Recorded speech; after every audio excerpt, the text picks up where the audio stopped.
week and the almighty January will pass us by. It's just by the grace of God. So this morning we want to say thank you, God.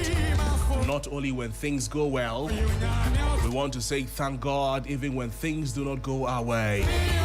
We want to thank God for life. We want to thank God for strength this morning, and we want to thank God for another chance. See, you may not have everything you want, but you have something that many people are praying for. You have something that many are wishing their friends, their beloveds had. You have life. You have a roof over your head. You have food to eat. You have breath in your lungs. So gratitude will change how you see your week this morning. And this morning, I want to tell you to start your day with God. Start your day with the right way. Start your day with God and watch how your heart becomes lighter. It's just been by the grace of God.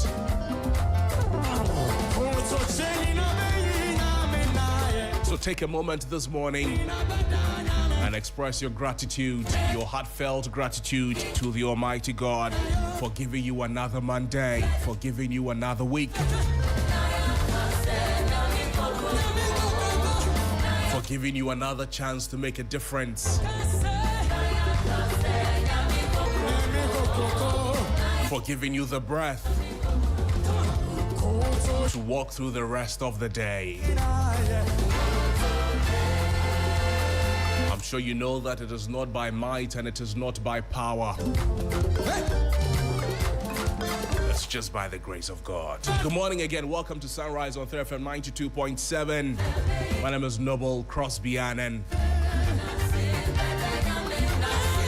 And we are on your radio till we hit 10 o'clock this morning. And all we're doing is to talk about Ghana, talk about our motherland, share ideas, talk with the industry players and the experts, share with you what has been making round over the weekend, some topical stories, some topical developments, break the stories down for you, help you make sense of the stories, and then you make your own choices.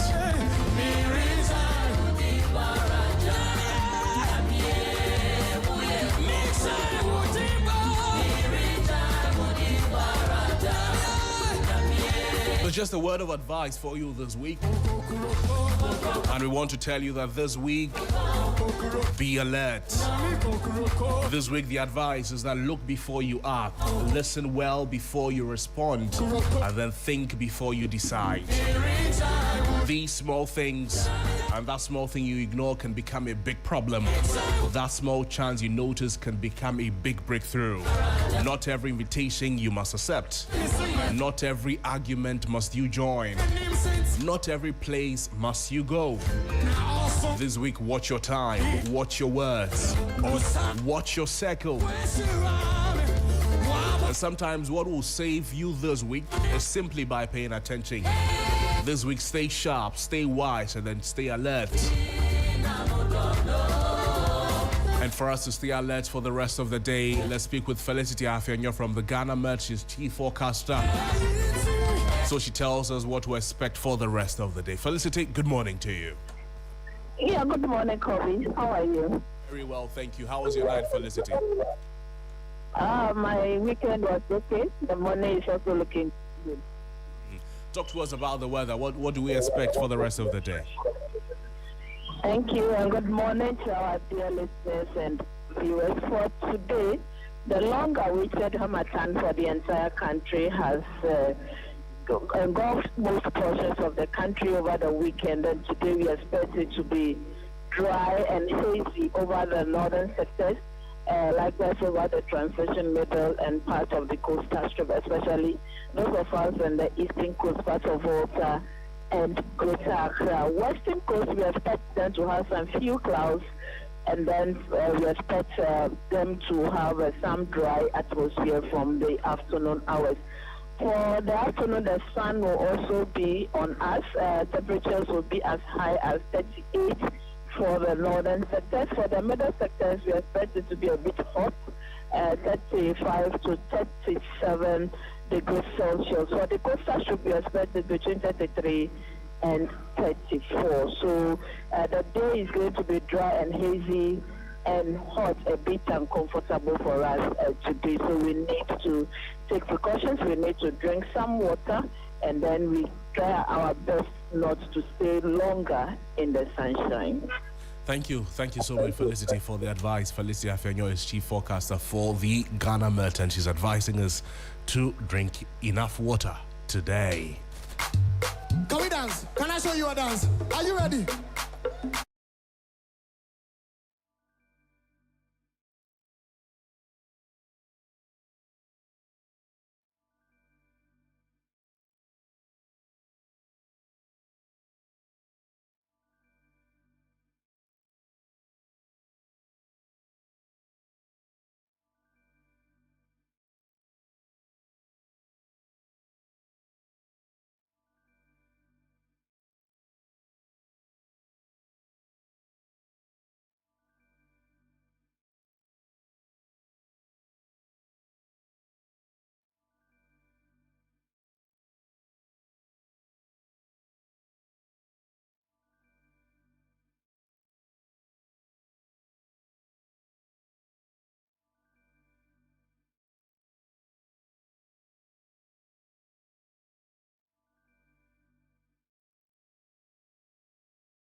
The Daily Graphic this morning, banner headline, pay 1 billion cedis to retired soldiers.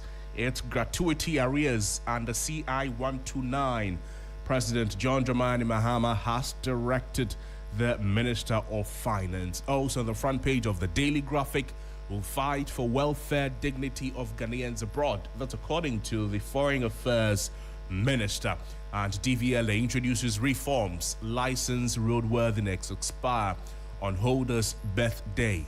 On page 13 of the paper, DVLA introduced reforms. License roadworthiness expire on holder's birthday. These are the stories on the front page of the Daily Graphic. The back page of the paper has some sports. Amwa inspires Kotoko to victory over Holy Stars, and Heart Cruise past 11 Wonders with emphatic win. If you go to the league table, you'll find Mediema leading the teams. Kotoko is in second place.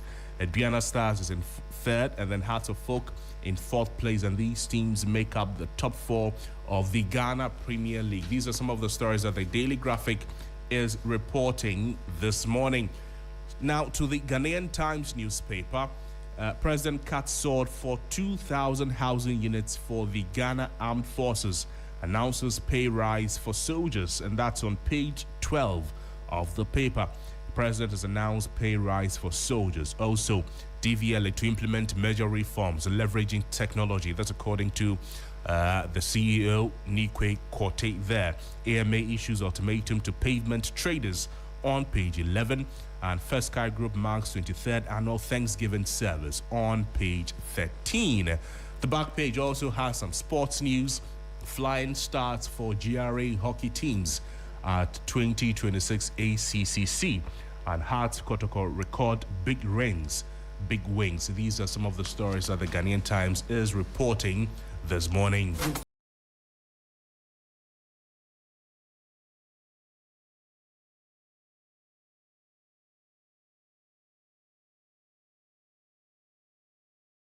Daily Guide newspaper this morning on the front page has a lot of politics. It says that polls tip Dr. Baumia to win NPP race. That story is on page 3 of the Daily Guide newspaper. In just a few days will be the big day for the NPP.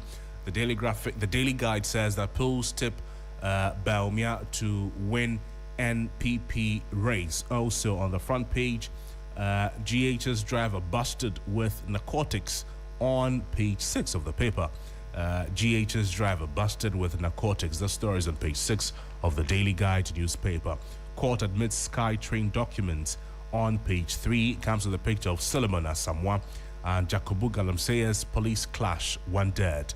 That story is on page 6, and I'm sure that over the weekend you saw that all over social media and on the TV3 and Media General platforms, where a police and civilian clash led to the death of one civilian after he was reportedly, or they were reportedly attempting to take the weapons of these police officers. We'll get into the details, of course, on this morning's show. But that's it from the Daily Guide. We'll get into some of the details of the papers shortly.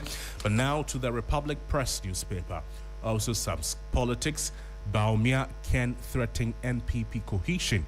That's according to Brian Champon.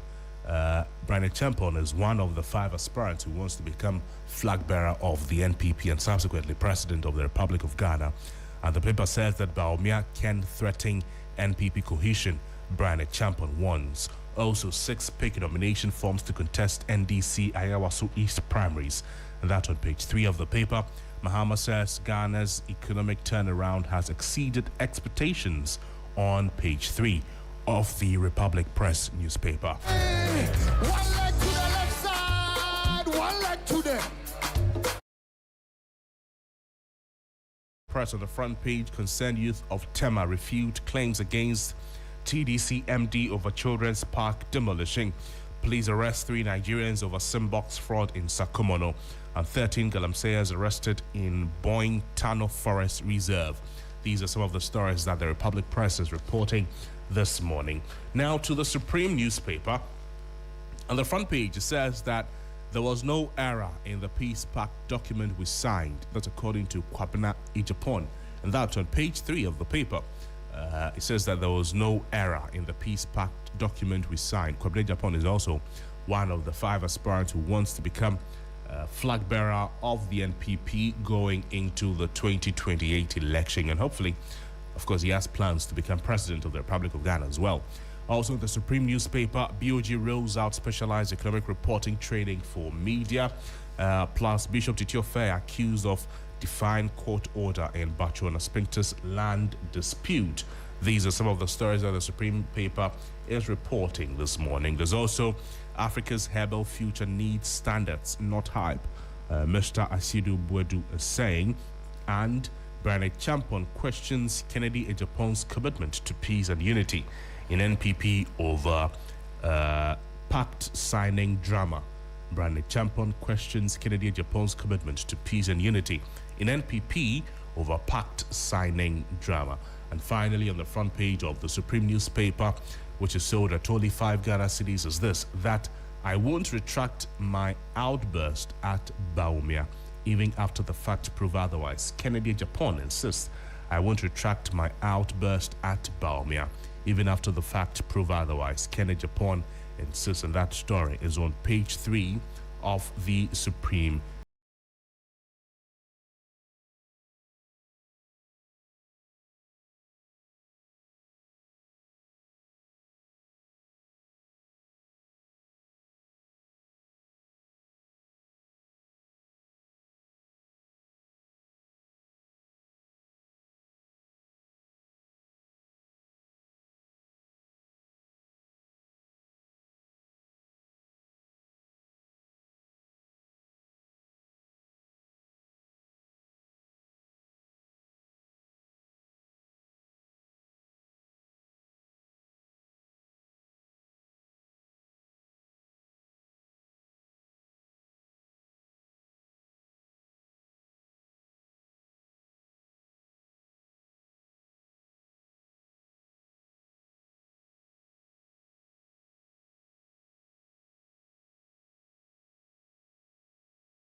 National Monetary Fund.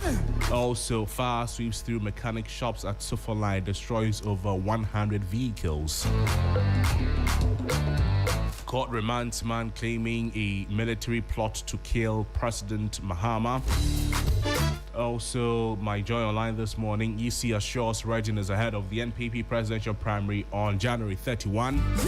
And we are all shocked and surprised at the quick turnaround of Ghana's economy. That's according to President John Dramani Mahama. Can we do it together? You don't feel that vibe. I don't feel that vibe. Energy.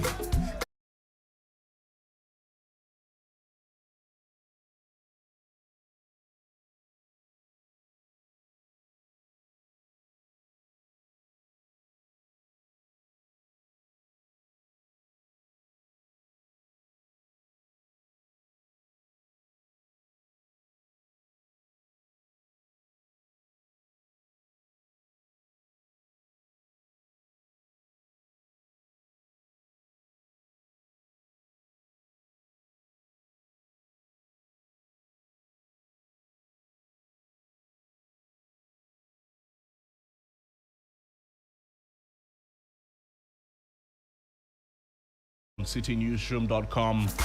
Reckless driving over speeding behind surge in 2025 road crashes. That's according to the National Road Safety Authority. Reckless driving over speeding is behind surge in 2025 road crashes. Ghana urged to accelerate clean transport transition. And from the Electoral Commission, we are ready for NPP presidential primaries on January 31. Also, ignore reports of HIV-positive recruits. Ghana Armed Forces. Kennedy Japan is MPP's strongest contender for 2028. That's according to Na Toshi. And Baba Jamal takes 10-day leave for Ayawasu East NDC primary. God, he goes hurt you. He goes hurt you. Even for the best. Also, President Mahama says that Ghana's economic turnaround has shocked all of us. You go there, all right. Court remands man over false assassination plot against President Mahama. Check your body and do your best move. See. And in politics, my campaign has reactivated MPP spirit. That's according to Brian Champion. It's an fish in the sea, oh my God, he didn't come through. The Daily Democrat this morning, Bank of Ghana, Primpark deepening partnership. Bank of Ghana and Primpark deepen partnership to strengthen economic reporting. Also, a Greek minister visits Gbon irrigation project, assures contractors and farmers of government support. Kwachi Fusu urges media to champion economic research. And new sports fund board signals financing reforms. Mahama urges healthy living at First Kai Thanksgiving. And finally, the Daily Democrat newspaper on the front page is reporting this: stop pushing political interests marked as national interest. These are some of the stories that the Daily Democrat is reporting this morning.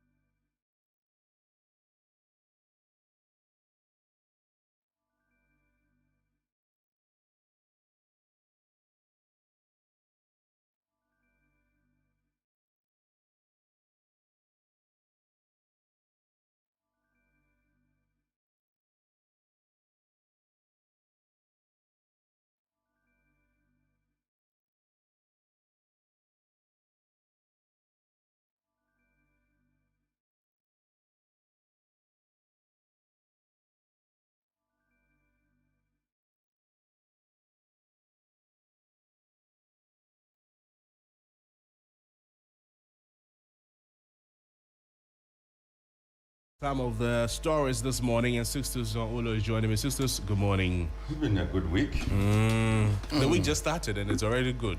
Yes. It's good. You know, I grow. I know what you want to say, but I won't say it. You stay at the agro. Since you know, it means everyone else knows. No, nobody knows. You are telling us what is agro. Agro, I free anopa. I free. See, I grew up that Afri. You have a very thick accent. It is not my language. We understand that. We understand. It's been so far so good. 26th January 2026. 26. Yeah. Today is 26. Yes. So it's left with what? 4 days, 5 days. Oh, okay. By the grace of God, January will wow. See. Good morning. He's coming to greet you. He's coming to greet. I'll wait for Abiam to come and play song, then I'll do the greetings. He's coming to greet his bosses. Oh, so it's not with 5 days? Yes, 5 days. So the month is ending this week? Yes. January is ending. You see, a month that begins close to the weekend. And it will end weekend too. The year, dear Charlie, in 8 months, the whole 2028 will end. Monday, Tuesday, Wednesday, Thursday, Friday, Saturday. So Sunday will be 1st February. Okay. Good morning. Where do we start from? Whoever you want to start from. Oh, good morning to all the bosses. You have kept us through the month, the first month of the year. It's been a great one. So we have to say good morning. It's not easy managing you people. I mean, so Mabel Akubana said good morning to you, and to Astus, good morning. Lois, good morning. Yes. Okay, Crosby, to satisfy you, let me say good morning to the me too. CFO. Me to satisfy me. Yes. CFO, good morning. Good morning. It's been a while. We haven't seen you in a long while. You don't greet your bosses. You only greet your bosses when the I always greet. No, don't do this. This kind of mischief is what puts employees into trouble. You greet only do this, when then I'll receive a query saying I should explain why I'm greeting my bosses. Every Monday morning you are greeting because it's 26th January. It's 5 days to the end. In fact, it's 4 days. The week is ending on Friday. So 4 days. Oh, CFO, good morning. It's been a good month. Yeah, some more. Yeah. You know, Auntie B listens to us around this time. Yes. They all listen to us. Every morning, Auntie B. Sometimes I wonder whether she sleeps. And the CEO, Mr. Nyama is here on Saturday, on Sunday, Monday, Tuesday too. Hey, Mr. Nyama, good morning. Today is 26th. Yeah. Crosby, can you read it? Are you down with your greetings? You are down with the people you want to greet for today? Yes. Have I left out somebody? I don't know the list you prepared in your house when you were coming. I have no idea the list you prepared. But let's start with some politics, sisters. You know that the Ayawaso East constituency, the by-election is slated for March 3. But before that, the NDC will have to elect its parliamentary candidate, of course. The NPP say that they will select. They will select based on who the NDC elects. Oh. Yes. I thought they were going to say based on past parliamentary primaries. Well, I say based on who the NDC elects because regional chairman Divine Otuagohom, he says that they are waiting for the NDC to finish and then they will elect who to face the NDC. So they are not going to have primaries like the NDC is doing in the Ayawaso East constituency. That's not what is going to happen there. For they are going to select who will face the NDC in the Ayawaso East constituency. You know that it is... Oh, but that cannot be a criteria. I mean, selecting your candidate cannot be based on the criteria of who your opponent selects or elects. It can be one, not maybe all of it, but it can be a factor. Be. So what should they... Are you telling me that Divine Otu will sit in his office together with his executives and decide for the people of Ayawaso East who should represent them in the by-election? So I'm saying that it can be one, not the whole And factor. I am saying it cannot even be part of the whole to talk about being one. You don't need to know your opponent before you go and fight your opponent. And who best knows the opponent? Is it not the constituency? Yes, but you are facing... So why would regional executives be saying that they will do this based on what NDC does? They are facing a candidate in the of the NDC, and they all want to represent the constituency. So you have a few options. This person is strong in this one. This person is strong in this one. All of them, of course, will have the constituency at heart, and all of them, the basic qualification they should have is that they should be electable. No. And then beyond that, they if will that look at statement had even come from the constituency executives, then we could begin to entertain it, to say let's look at the merits there may be in there. This came but from, even that, this is coming straight from regional. yes, Divine to Agohom, and if Frederick is Divine around, doesn't even live in the constituency. no, I he don't does know, not. I don't but think. We should not also think that they are doing it without recourse to who the constituency. So let the wants. constituency chairman come and make that statement. But the constituency chairman reports to the regional chairman. But it is his constituency. But it is his region. They were both elected by the people. It is his region. He No. oversees the constituency. Yeah, oversee, not dictate. He's not dictating. He is dictating. No, that is the position of the party, not he, Divino to Agohom's Going by that position. logic, then it is who is the new chairman of the NPP? There's I an keep forgetting the name. acting chairman. Yes. Then he should come and make that announcement. Going by your logic. Well, he can, but maybe he said Divine should come and do it. You do Well, your thing, run your thing. that's I can understand that primaries can be expensive and run cross. And you don't, the last thing the MPP needs right now is another turf war, let me, for lack of a milder expression. You see, you don't need another fight within the NPP. You see, the flag bearer election is already taking a whole lot on the party. So you don't need another one that would come and, add on to, or as they say, put salt on the wound. No, you need to be able to manage it nicely. So if internally they have a way of dealing with it, I would support it. It's not all the time that we should be talking about elections. And that's why I quickly said if it was going to be based on the previous primaries, then we could say that, okay, at least these people contested. This candidate was the one who won that primaries. So for some reason, let's just allow that candidate To continue. to continue, because the person already put in certain structures. And a by-election, you don't have a lot of time. Also looking at your strengths and weaknesses within the constituency, then you can say, okay, let's do this or let's do that. But it cannot be that based on who the MPP elects, then, you are now coming to say, if it is the woman, the widow, then you say that, she killed her husband. No. Is that the campaign you want to run? That is not what they are saying. That is your... Or if it is... That No, is no, the I'm just twist. giving... No. That's the twist you are putting to it. No, it's not a twist. We've had this campaign before in this country. But that is not... Why should it be... I am not saying that is what they have. Please follow me. I beg you. It is 26th January. Relax. But why should you Follow even me. start talking like that? Talking like what? That because they will come and say because she's the widow. It's not something we should...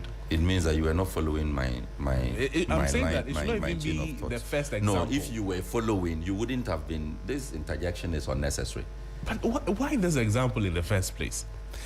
Anyway, so there's 6 people who have picked their nomination forms on the ticket of the NDC.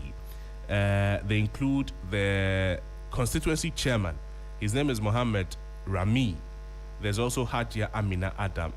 Hajia Amina Adam is widow of the late member of parliament for the area.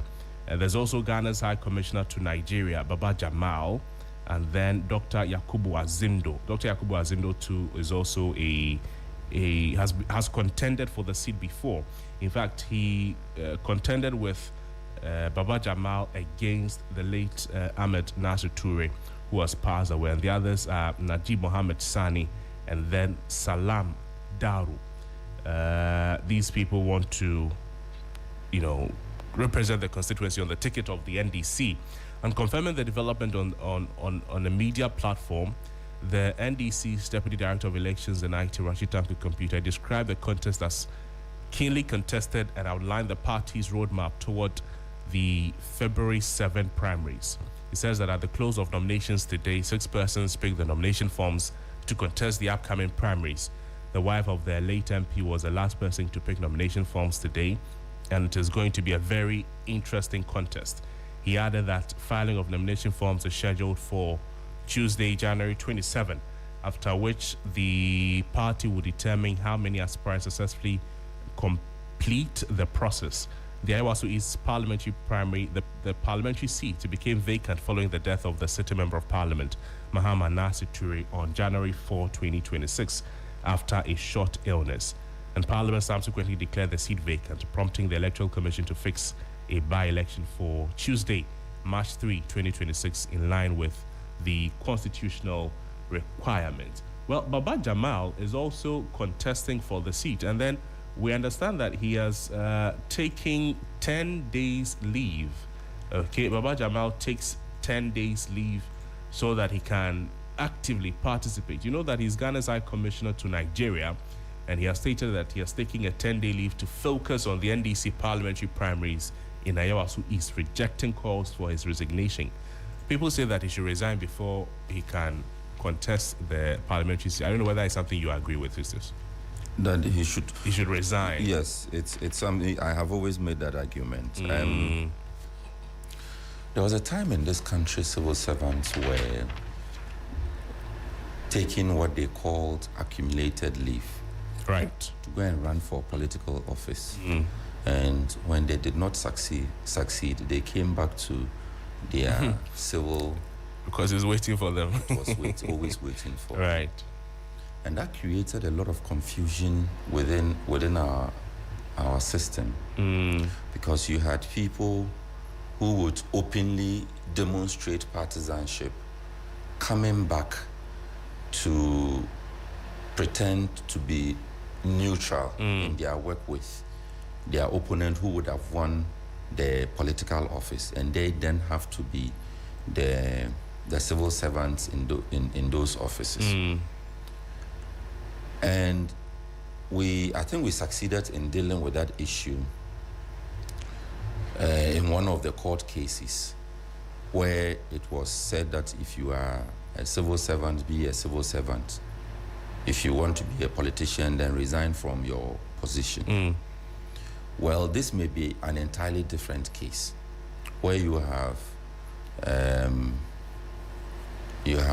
a public servant, a politically appointed representative of the country, true, who is seeking to run another a politically elected position or electable position. Even though this appointment is political, the position that is occupied is not necessarily political. That is why in certain jurisdictions, I think even in our own country, we have career diplomats, what they call career diplomats. True. Before you get to become a representative of the country in another country, you must be seen to be of a certain standing in society. That is because you are not just representing the person who appointed you, you are representing the entire country in that foreign country. So your behavior, your attitude, your relationship, and all of that must be seen to be above reproach. Also because you must be able to deal with all manner of persons, whether they are people belonging to your political party or not, so far as and so long as they remain in that foreign country or they appear in that foreign country. You as the ambassador or high commissioner must be able to deal with them neutrally and competently. So I don't think that it is one position that should be approached with divided attention. I don't think that it is one position that should be approached with one leg in, one leg out.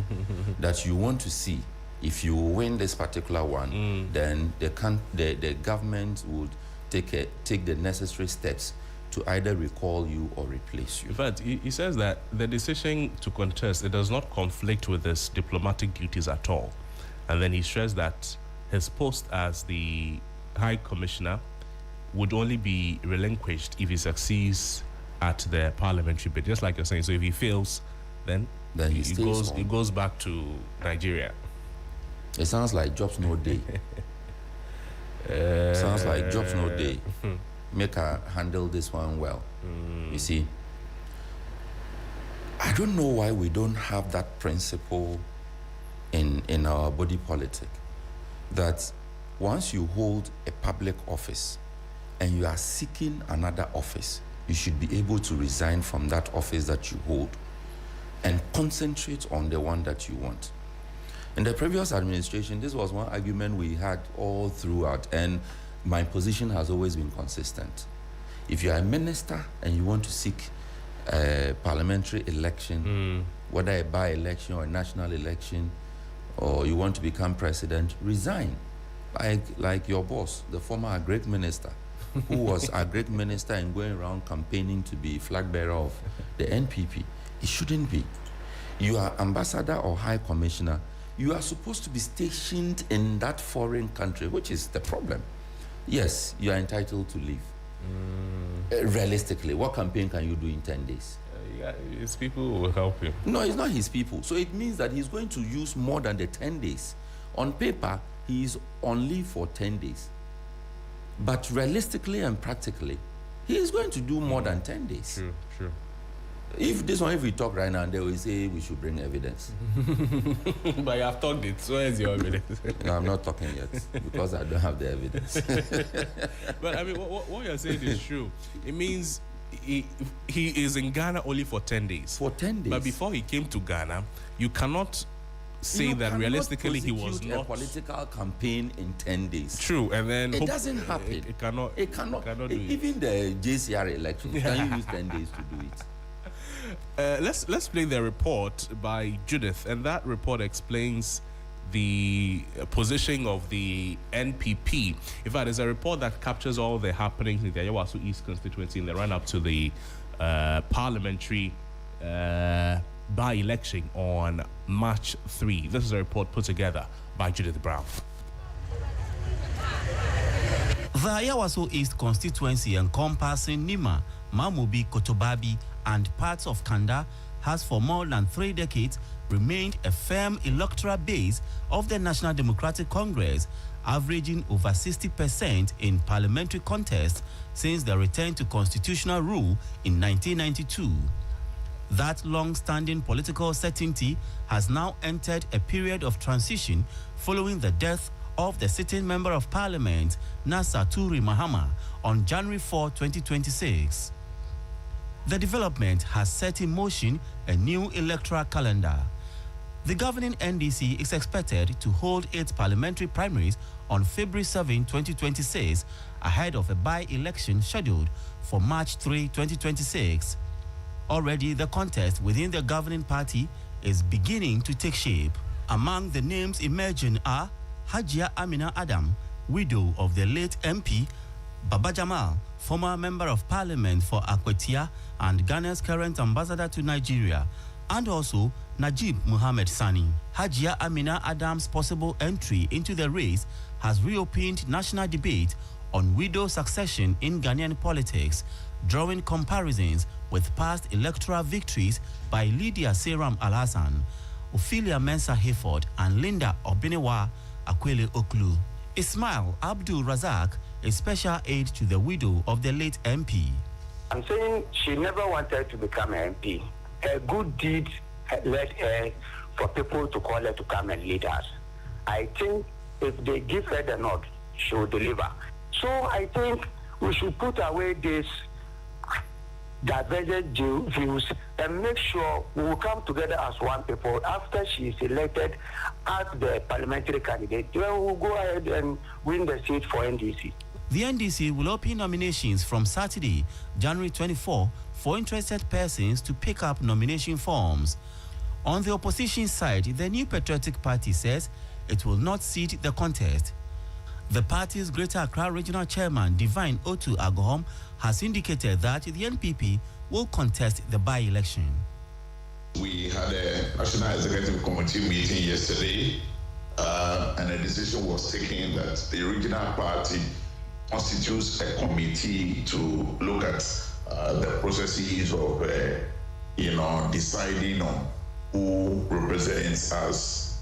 So we'll be looking at that on Monday, just to firm up a decision as to who is representing us. Once that is done, we move into the constituency and start engaging, the stakeholders in preparation towards the election. We would not be, running primaries. We would select a candidate that everybody thinks okay, and then that candidate will contest on our ticket. Chances are that others other than the wife emerge the winner of the primaries, for which reason the lady might not be the candidate. Be it as it may, considering the trend in situations such as this, the wives of the deceased always, emerge winners if they get into the race. I don't know if the case in this situation will be different, but let's wait and see after their primaries. Then we'll know who our opponents will be. Then we can talk about it. In the days ahead, political calculations will sharpen and expectations will rise. But as the race unfolds, the final decision will rest with the people of Ayawaso East.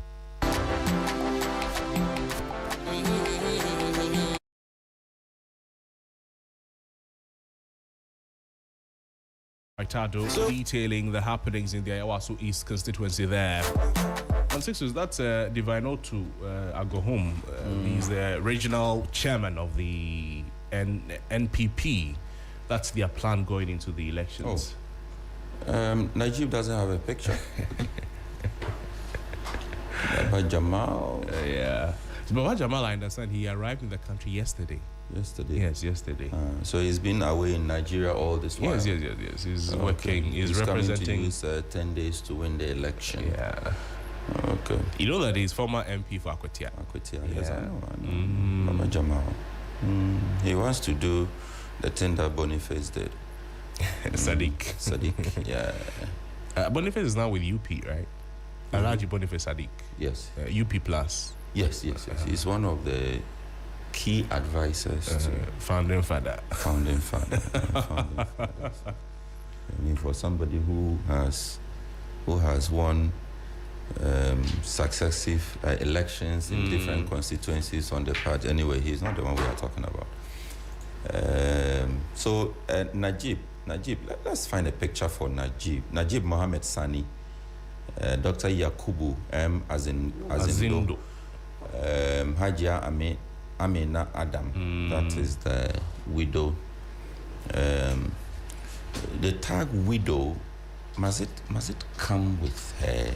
I mean, is it for good or for bad? Can we just write her name without? I think I wish all of them well. I agree with what you're saying. I wish all of them well. But Baba Jamal has to answer to the president how he thinks he can use 10 days to win the election. So in the 10 days that you are on leave, there's a deputy who is, or what they have a title. If it's not officially deputy, there's somebody who will be taking care of the place. Shadedi. When they say learn French, you know go learn. You think that they are punishing you. But this thing was pronounced in class last week. I'm trying. When they say learn French, you think they are punishing you.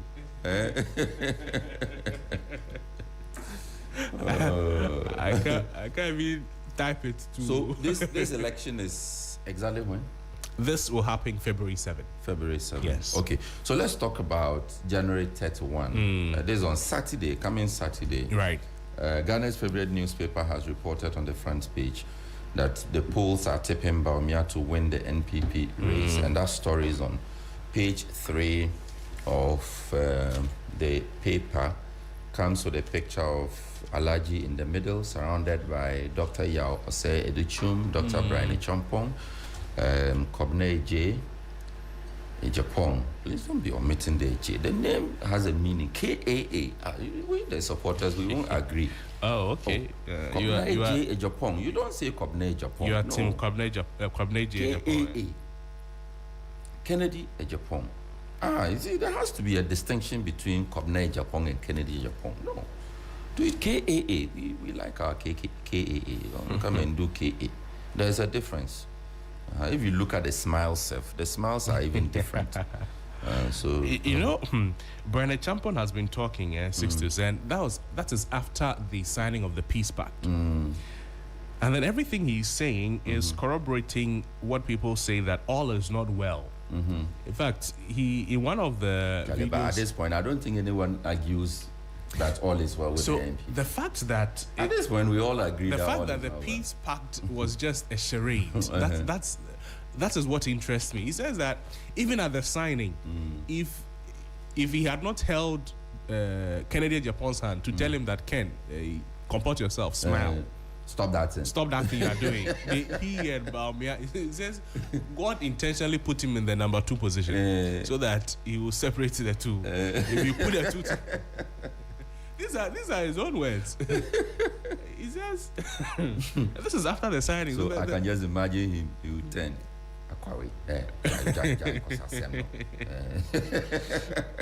Charlie, it's not easy for them. It's not easy. They are going through the thing. They are really going. But he's not between them. He's number 3. Oh, no. This is the poll. Yes, this is the poll. Yes, sorry. But the arrangement of the ballots, actually, he's number 2. Ken is number 1. Ken is number 1. He's number 2. Baumia is number 3. Yes. Yes. Says that it's God who put him in number 2. If God did not put him in number 2, while they were seated there to sign the thing, something like that. And later you see that somebody has shook somebody. But you didn't hear the job Kennedy Japan also through. Is that the thing he was complaining about? No? Yeah. The PhD holders rushed to go and sign the thing without reading. He said somebody they signed at where he's supposed to sign. He said Brian even signed where he's supposed to sign. He said, I'm going to use common sense to run this country. What the PhD holders, what have they done for you? But that's a conversation he triggered, though. You know, forget NDC, forget MPP. That's a conversation he triggered. And if you look at the history of the back country, a few months ago, there's this guy outside who was comparing PhD to the, I think, what passport? I think it was US. No, it was this guy who said US visa is better than a PhD. So he had a passport. Yeah, Dutch passport. He said the Dutch passport is better. It's not US. No. He had a Dutch passport. He said it's better than PhD. And then there's a video, and this is not to talk ill or about the quality, why you should educate yourself. That is not it. There's another video too that is a funny video. There's a guy who says that he has finished university, has left university, and then by the grace of God, he had the opportunity to go outside to start working. And then you too, by the grace of God, you have finished university. Instead of you to find money and come and work, you say that you are going to look for your masters. He says, go and do master, they'll add 250 Ghana cedis to your salary. It's not funny. This is not fair. Instead of you to find money and come to abroad and come and work, say you're going to do masters, though, add 250 Ghana cedis to your salary. You see, it's not an interesting thing to say, but maybe it's the reality of some people. And Kennedy Japan is also saying the same thing, that these PhD holders, what have they contributed What have they done for you? How have they helped the country? If you look at the sixth form and standard 5 leavers who run the country, compared to the PhD holders, I mean, for once in your life, forget about NDC and forget MPP. About MPP. Let's have this conversation on the streets. Let's ask ourselves. Let's start from 1960. Look at all the people who have come and gone. Let's see their records. Let's ask ourselves, the PhD holders, what have they done for this country? The street sense. What was the term? Street sense. Street smart. No. He said he got a life experience. Oh. He said. So he was talking about. So they have a PhD, and I have common sense, and I have a degree from University of Life Experience, and some very nice thing he said. Yeah. That one does not compare to Oxford and Cambridge. No. He said when they were rushing to sign the thing, and Brian Champong even signed at where he is supposed to sign, he took his time and read through the document and saw that there was a problem with the document. Yes, there was an omission. And he saw that problem because they have done it to him before. So they use them, do them. So he's not going to sign because he knows what they will do. That is life experience. I have a certificate, a degree, and that is what I will use to guide this country. Nobody will come. I will not sign this country away. And I like the way he said it. Sign.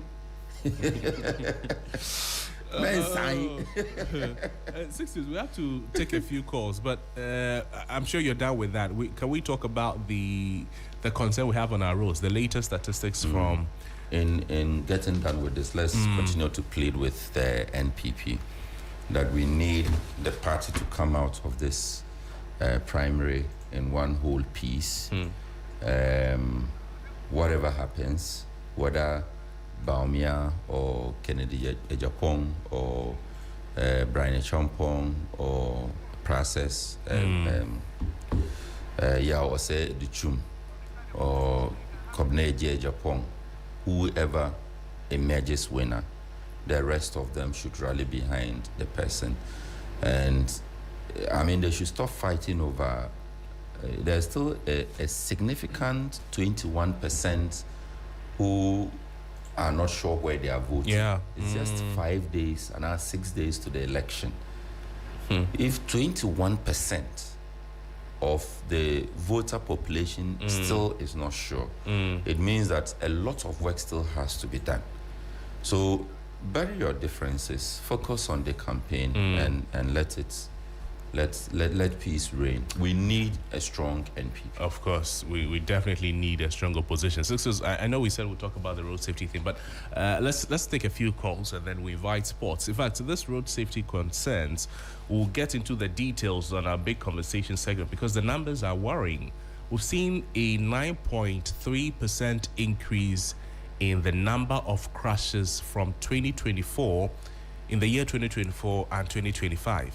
The same roads we're using, but the percentages have increased, the crashes have increased, number of deaths have increased, and they keep increasing since time immemorial. There's no year that we see that, road crashes numbers have gone down.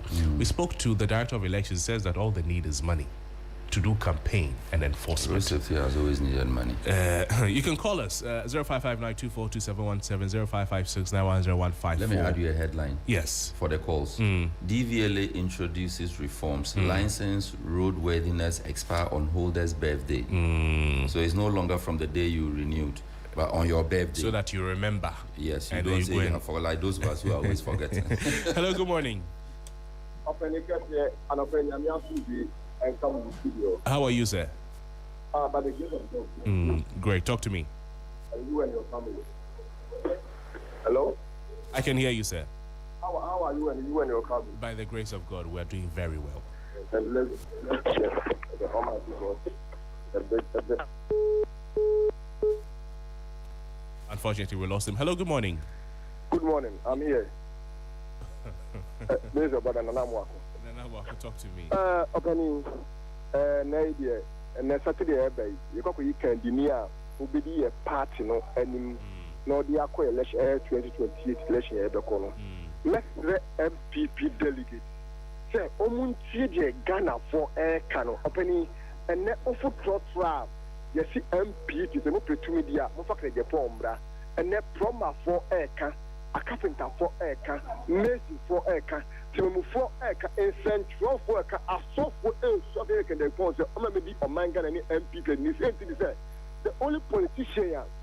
Or the Boto Musica, AC Cardio Center over $6 million. At the chair of mine Ghana, 1 5 the Bushio, or the chair of mine Ghana are a home fast one, a baby of mine, a confession, and call the Buza for a confession. The only position where Pierre Magana for any Ghana, of the Lord say, MPs a bit of mine for Echo from 1992. So even at Toko, even one company. On my way unemployment and Hello, good morning. Hello, good morning, my brother. Yes, sir. How's everything? By Grace, life is fun. Nice. Talk to And me. best wishes to all the 5 candidates. Right. We all have our favorites, but best wishes to them. Well, I'm not a delegate, neither am I a party member. Right. But I wish them all the very best. My brother, you were cracking a joke. I don't know whether it was a joke or serious. Somebody who said you want to top up with master's degree and your salary will only be increased less than 300 cities or so. But I am here working. I think all that the youth are crying for is jobs. And Brother Sensu said one thing, that from 1960, let's do it. When you see the leadership, there are 2 former head of state who were Form 5 leaders, but the achievement is second to none. General Champon was one. He was even what we call typist or stenographer. Yes. And Papa J of blessed memory, all these 2 leaders. Look at the achievements. So, well, I'm not against a university degree.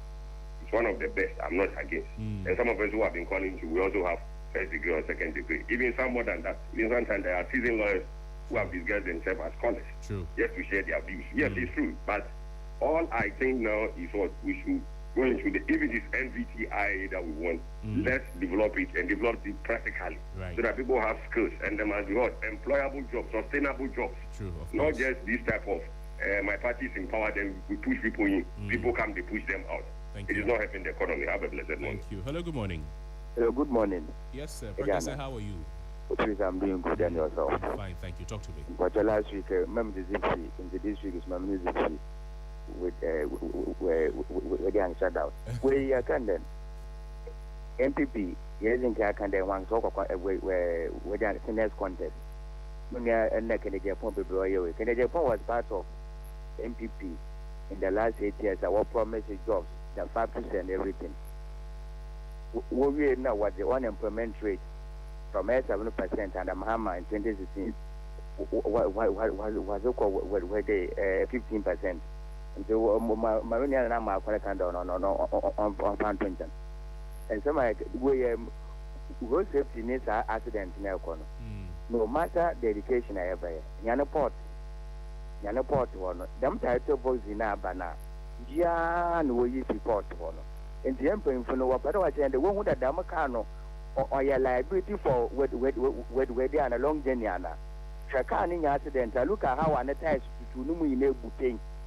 As if there's Sabio or near where they can, what their matter can, what they can. And they say the one with the Damakano or where they are red track. And at least your base Damakano, at least for where in the city. And I allowed Damakana can go long journey from a car to what from a car to Kumasi. And to say, we road safety for any education, when transformation and Tenazi. Their cars do they are not paid for with the long journey. They are only paid for where inner cities. Thank you. Say to me at the Madina, accident not the battle. Thank you. Hello, good morning. Hello, good morning. Good morning, Mr. Noble. Yes, sir. Talk to me. This is Ajana from the family. Ajana, we're listening. Thank you very much for the wonderful job you are doing for Ghana. What is good morning to Mr. Nathan in the South. And my name is Jibril, Director of Election. Very soon we are going to fire ourselves. Yes, we know what we can do. Mr. Noble, you see, sometimes I find it difficult to understand some driving. Every car has to be operate by human beings. So as a human being, when you are sound bike and you are all right, how to operate it well.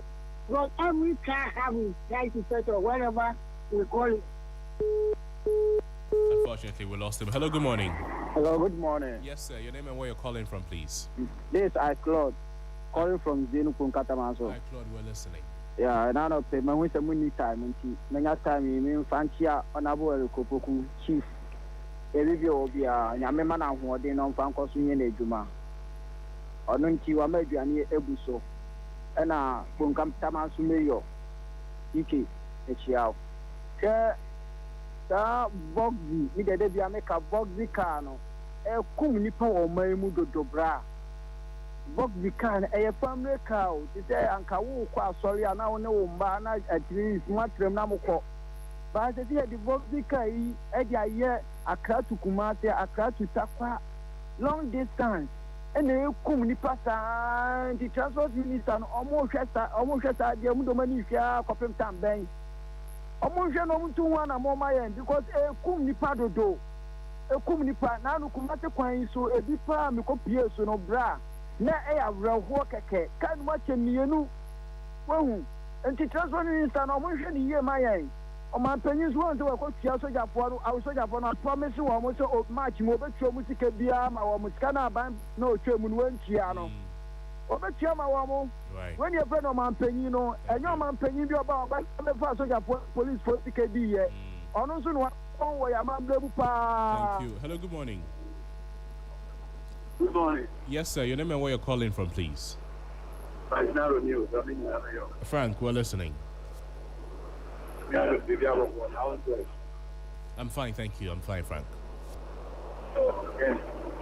I'm afraid I'm in terms of now. The guy of our kind of we can't come and do. For competition of the team. Oh, I can't. You see, you have someone I think would be good. And I'm for to very short for just come and for. Most of us are my two and for them more they walk over to us above. Opening, yes, yes. It's open, funny on some from the place. One guy with a shop, one of the movie. Everything. I am a party. But here, just funny. It's in fire the airport of you. On the photo of an now, over you, put me a throne. Hey, 22 years. Because your papa, ever 4 years, yeah. And it's 4 years. Ever 4 years, 8 years, 8 years. I'm going to say, yeah. I can't do it here. So, for your mobile, yes, Yaba. It won't go your branch, which natural position over 23 years, not a position. You're supposed to be passport for 9 years after this is the one hour. Puja, and you know, right. I can go on to you have to see my phone.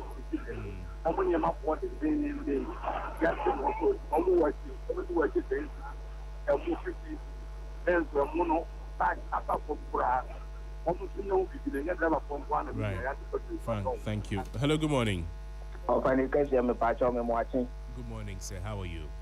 I'm fine, and you? I'm very well, thank you. Your name and where you're calling from, please. My name is Kwesi Poku, calling from Amasama constituency. Honorable said the Masenyo, and Papa Pani constituency. Kwesi, please talk to us. Ofanikasi, none of idea, my main konima, me party, contest, Kosu Hono.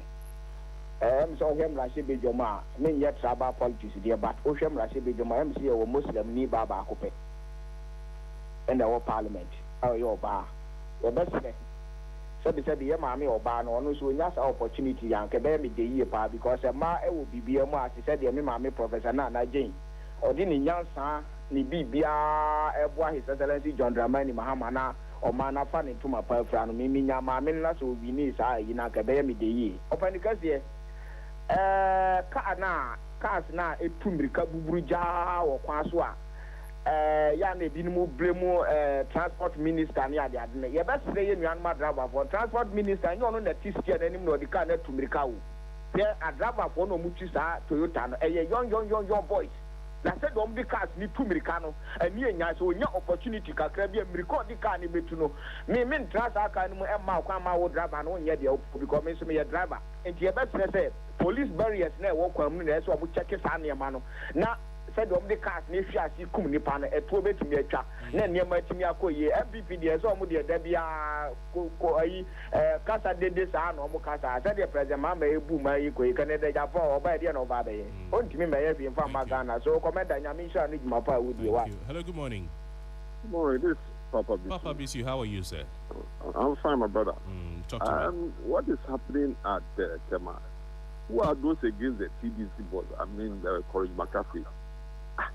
That man, very hardworking. Go to him, you see, very humble, hardworking, and he's doing things so nice. The TDC Tema Development Corporation. Why people aren't seeing the good side of this very man? Please, they should allow this man to work for the interest of Ghana. Again, for the first time in the history of Ghana, under His Excellency Your Mama, the IMF was so-called targets that they are saying that, Ghana has overtaken all these things under His Excellency John Mahama. First time. So I would say we thank Almighty God for really bringing the NDC to power. We thank Ghanaians for doing so. Now we have able men like Chief of Staff Julius Zebra, because you are the Bank of Ghana governor. Dr. Joseph Siama, doing wonders at Bank of Ghana. Then the finance minister, backed by the gold bond something. I get what I'm trying to say. So please, Ghanaians, if you just have patience for, this government, and things will be very nice. I wanted to say something, but it just escaped my mind. Let's see. Next time, I'll get back to you. Thank you, Papa. Hello, good morning. Good morning, bro. Yes, sir. Yeah, this is Lincoln. How are you doing? Lincoln, I'm well. Talk to me. Yes, thank you very much. And this morning, my regards goes to Forestry Commissioner, Dr. Jude Brown, for the good job. Hello? I can hear you. You can hear me. For the good job he's doing with Canberra in terms of Galamsey. And this morning, I listened to somebody talking about Kennedy Agibon building a cardio center, the only politician that put up cardio center. So he's qualified to be a president.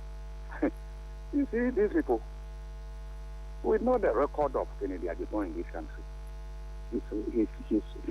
His conduct. Who doesn't know? And they are coming, NPP should be ashamed of themselves. Those who are campaigning for Kennedy Agibon to be president. They forget the same gentleman who declared war in this country, and they were supporting him. Kennedy Agibon declared war, mentioning tribes that should be killed. And I'm surprised. People will come on air and be campaigning for such guy. Somebody who can just sit on radio and insult women as if he has no sisters or wives.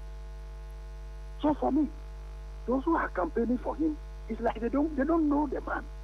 But who can call people to beat somebody and he will pay. And later the person died generally. And such a person should become a rule this country. Such a reckless guy. It's okay. So we are watching. It's okay. It's okay. So, hello, good morning. Good morning. Yes, sir. Your name and where you're calling from, please. I'm Ben from New Achimota. Ben, please talk to me. This morning I have a very simple message for the Ministry of Transport. Please, so that Boxy cars no more use. What I know is a family car. Ghana leaders, sometimes they always want to sit down for something terrible to happen before they start to take action. So cars now airport from Accra to Kumasi, from Kumasi to Tapa and those stuff. Those cars are not meant for long distance like this. Please and please again. They should be up and doing. They shouldn't wait for people to lose their life before they start to issue statements. And two, NPP say Omo by the Omo flag bearer. Fine. We can answer say, we are just waiting for them. Whoever comes, we will decide on him or her on 2028. Our message is very simple. The way this country is being carving now, what I thought can they come and do different? Okay, thank you very much. Thank you. Hello, good morning. Hello, Mr. Nan, good morning. Yes, sir. Your name and where you're calling from, please. This is SK, reaching you from Mamatam. Okay, SK, talk to us. You know, NTP, they have a little problem. The best material they should have produced is not found among the candidates that we are seeing. The candidate they are presenting to Ghanaians to scrutinize, none of them is good. The only best candidate among them now is Baumia, but he's also been damaged by the previous government. So Ghanaians are not ready in a space of 4 years to give mandate to NDP. Even if it is neither that NDP will provide or present to Ghanaians, you will read. So they should have that at the back of their mind. I see. Look, where President Mahama is taking this country, the trend we are seeing, I tell you, if they will continue with this trend, There's no way Ghanaians are going to give their mandate to NPP. Okay. And quickly, let me remind NDC, they should also have it at the back of their mind that they have promised Ghanaian women a bank for a soft loan. We've not been hearing anything about this thing ever since they took power or the resume of it. Okay. So they should be considering that as well. Thank you. Thank you. Thank you. Hello, good morning. Good morning, Crosby. Yes, sir. I hope you are doing well. You're my last caller for the morning. Talk to me. Thank you. My brother, rest assured, it's in the pipeline. The women bands will come on. So you don't worry yourself. It's in the pipeline, okay? It's just a year. By the close of this year, it will be in full implemented for women to have their soft load. So my brother, don't worry. Anyway, let me say good morning to my MP, Honorable Lipima Flugo, and my MC, Honorable Edmund Agbo, for the Yo Manager. Also, just for incoming chairman for Tema West. You see, my brother, for me, the institutions should be what, up and doing. Because people cannot afford to lose their family members when they say they are going on a journey. So please, drivers, please, we are pleading with you. Reduce the speed. And please, don't drink while driving. And stop driving when you are drunk. Also, with the NPP, for me, I know they are going to come out with Bawumia, but Ghanaians will never allow Dr. Bawumia to come and mess up the economy. Because we saw what he did, how he messed Ghanaians' economy to the extent that what he took dollar from what? 4 cedi to $1. When he was going out, he left the dollar at the mercy of 15 Ghana cedi to the city. So why wasting our time? For me, I know what they are just doing. They just want to bring Bawumia. And Ghanaians too are waiting to what? To vote Bawumia out again coming 2028. Because just 1 year alone, look at how what His Excellency John Dramani Mahama has what managed Ghanaians' economy to the extent that it is what beyond the understanding of the IMF. It tells you that what Ghanaians love the NDC because they knew that whenever NDC is in power, we have a better alternative for this. So we'll not go and waste our time. For them, Saturday, they mean we need them to be in opposition for long. So for me, I wish them well. We want peace in this country because we are enjoying the peace we have. So they should go and vote in peace, bring Bawumia, so that we show him the exit 2020.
let's now do some sports here on 3FM Sunrise with me, Mutala Yakubu. Coming up this morning, Ghana Premier League match day 20 lives up to expectation with Asante Kotoko and Heartful both picking up wins.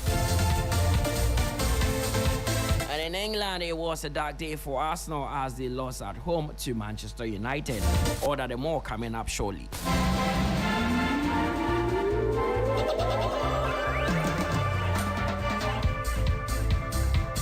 Let's now settle for the details and start off from the local front where Ghana Premier League match day 20 games were played, and it was a great news for Accra Heartful at the University of Ghana Stadium on Saturday as they climbed to 4th place on the league table following a 3-0 victory over 11 Wonders. Following his victory, head coach of the Phobians, Didi Dramani, was pleased with the 3-point but believes his team needs to be more clinical during key moments of the game. It's good that at least we had our first 3-0 win in a game. But I think that we still need to be more clinical, and then we need to be more conventional, and then also making the right decisions in very key moments. For me, I'm more into the small details of the game, and so I wasn't a very too happy a person because both structures in terms of our defensive phase, you know, there's clear identity of what we have to do when we don't have the ball, especially when we need to win the ball in higher positions. And so these key aspects are aspects that I don't take light to. I really emphasize on these aspects. Masu Didi Dramani, head coach of Heartful. Meanwhile, head coach of 11 Wonders, Emmanuel Edu, was disappointed with his players and explained that they would need to go back to the drawing board before game 21. Results is what matters most, you know. I think today I'm really disappointed in the boys because it's just that they don't listen. Yes, because you've watched our games, and in as much as we lose, we don't go down that much. Yeah. We need to go back to the drawing board, and you know, since it's a marathon and we've not ended it yet, we need to keep on pushing. So I don't think this defeat will really have anything to do with, you know, our future preparation. Emmanuel Edu is the head coach of 11 Wonders. Elsewhere in the Ghana Premier League, Asante Kotoko extended their unbeaten run at the Barbaira Sports Stadium with a 3-0 victory over Baseke Holy Stars. The result sees Kotoko climb 3rd on the league log, leaving Holy Stars in the dangerous waters on 16 sports. Coach of Baseke Holy Stars, Johnson Smith, explained that his game plan was to win, and it's rather unfortunate that things pan out this way. Oh, it's not a bad game because the performance of the Kotoko boys weren't bad. Because we plan to win the match. But it's unfortunate it came this way. Yes, I don't know. We don't have real attackers. That's why. Because you can see from behind, you can see our attackers are slow and old. Johnson Smith is the head coach of Basake Holy Stars. Head coach of Asante Kotoko, Abdul Karim Zito, also expresses appreciation with the return of his prolific striker, Albert Amwa, who scored an overhead kick to ensure that they win this game. He announced his coming back with these two beautiful play, scoring one, assisting one. So at the end of the day, you tell me I'm very happy he's back to help the club. So I'm very happy with him. And then he announced he's coming by scoring a goal and then assisting, which is very good. Abdul Karim Zito is the head coach of Asante Kotoko. Other results also saw Bechem United beat Heart of Lions by 1-0, with Brekum Chelsea defeating BBN Gold Stars 2-0. Dreams FC drew 1-1 with Young Apostles, and Hoho United had to come from 2 goals down to draw 2-2 with Vision. Mediama beat Karela by 3-1, with Samatex beating Nations by 2-0. And Sweden Blacks lost at home This time to Ediana by 2-0. And as you know, Asante Kotoko also winning at home. Let's head over to match day 23 of the English Premier League, where Chelsea claimed a big 3-1 away result against Crystal Palace at the Selhurst Park. Elsewhere at the Emirates Stadium, league leaders Arsenal proved they were no match for Manchester United as they fell to a 3-2 defeat. Meanwhile, Michael Carrick, who is the interim manager of the Red Devils, believes that Manchester United can't show more desire and hunger in games. Yeah, there was so much in the game for us today to kind of go through and dissect. I think the game flowed both ways, and I actually thought the first goal we were having a decent spell in the game. Then I thought we got a hold of the game. We felt composed and controlled within the game, and then the goal comes and you think, how are we going to react? But boys reacted so well, and the setback of being pulled back to 2-2, reacting well again. I think we showed a lot of character today, and as well as the quality. But to come here and get the result like we did, we're delighted with that. Michael Carrick, manager of Manchester United. Arsenal manager Mikel Arteta believes his side was dominant despite the narrow defeats. Well, first of all, you have to congratulate Man United for the victory. It happened in a really strange way, to be fair, because we were very dominant in the first half an hour, scored the goal, had another 2 brilliant chances to score, and then we gave them the goal, which is very unusual from our side, and that changed and shifted the momentum and the energy a little bit. After that, we dropped the standard, especially with things that we have to do much better with the ball, and the game wasn't in that much control. And then they had 2 magic moments. I mean, the 2 goals that they scored from Dorku and Cunha, credit to them, because in big games you need those moments. And we were carrying a little bit of that negativity a little bit, and the lack of fluidity that we needed. That is Mikel Arteta, the manager of Arsenal, talking about their defeat. In other Premier League games, Manchester City were back to their best, beating Wolverhampton Wanderers 2-0 at the Etihad Stadium with Antoine Semenyo on the score sheet. The Ghanaian international now has 4-goal involvement after 4 games with his new club. Here is manager Pep Guardiola, who believes Semenyo has added extra energy in the attacking phase of the team. Antoine came with an incredible energy, then you know the numbers. Strikers is questioning assists, numbers. And since arrived, Antoine is unbelievable. So make a good goal, have another, but good looks easy, but the control is perfect. Just pass the ball to the net, make another chance with an excellent pass for Mark, and had another chance with a crossbar. So people up front is questioning numbers, but. That is Pep Guardiola. Before I leave you, let's do some Australian Open, where Carlos Alcaraz and Aryna Sabalenka cruised to the quarterfinals of the tournament. Sabalenka overcame Canadian rising star Victoria Mboko, whilst Alcaraz also beat American 19th seed Tommy Paul in that one. That it brings us to the end of the sports update here on 3FM Sunrise. My name is Mutala Yakubu. There's more after this.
Three FM. Sunrise on 3FM. The best in the morning. The best in the morning is on 92.7. Sunrise on 3FM. 92.7. 3FM. Your urban lifestyle radio. They're the best.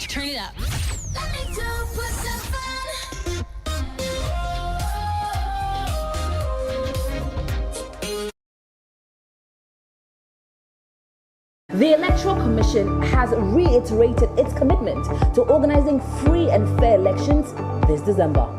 How's your week treating you? I'm here to serve you great music tidbits for your at-work listening pleasure. Rastafari, Rastafari, Rastafari.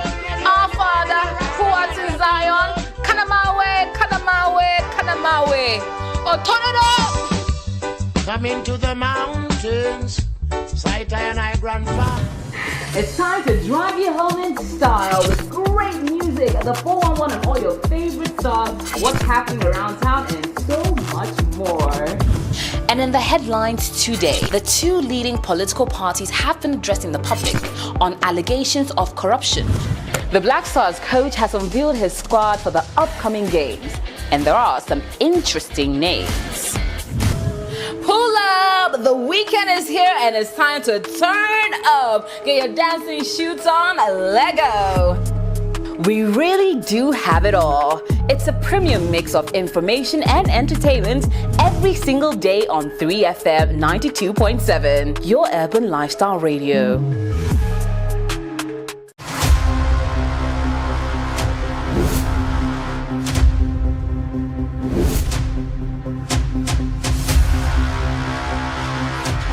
In the silence, something was growing.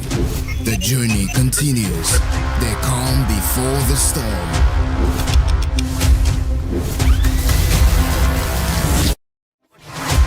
You can't mute a force that was born to speak. You can't bury rhythm. It rewrites itself. Louder. Every signal lost finds its way back to the source. This is not a comeback, it's a recalibration. This is the takeover. This is Trigmatic on 3FM Drive. Driving you home with good vibes, good conversations, and the freshest hits. Hop in, take a ride. Trigmatic on 3FM Drive. 3FM, your urban lifestyle radio.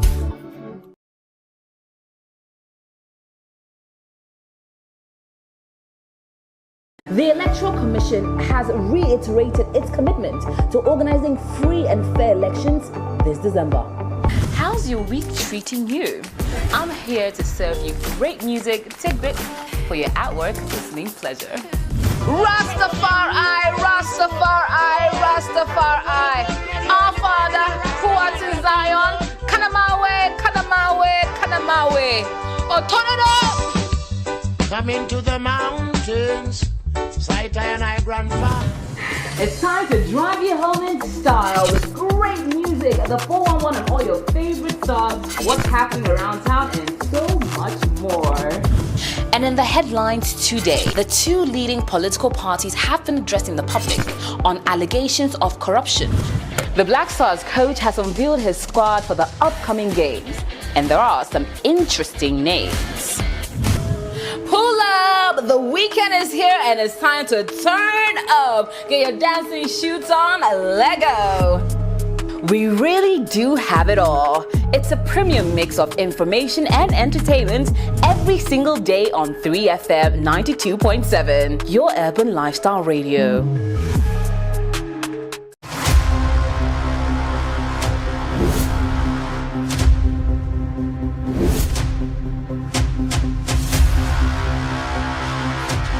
In the silence, something was growing. The journey continues. The calm before the storm.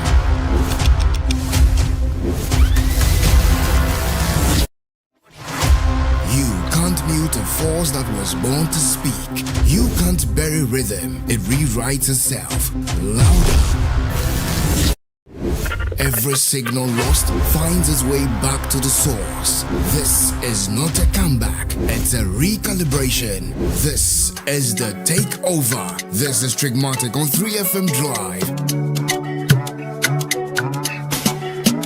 Driving you home with good vibes, good conversations, and the freshest hits. Hop in, take a ride.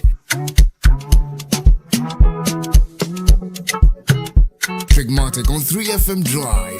3FM, your urban lifestyle radio.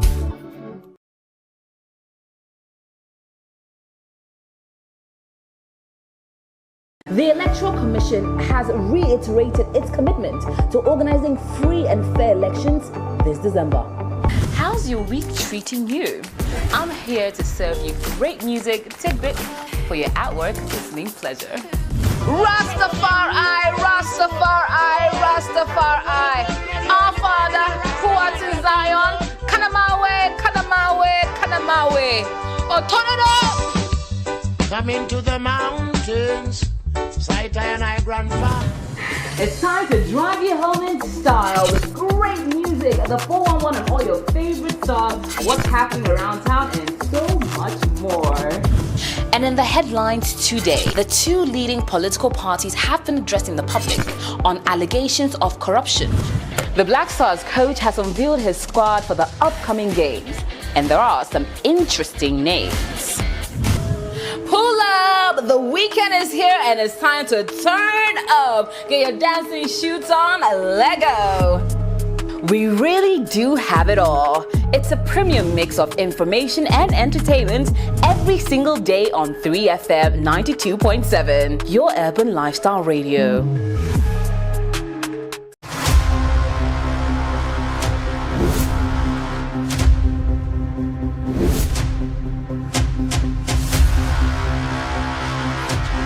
In the silence, something was growing. The journey continues. They calm before the storm.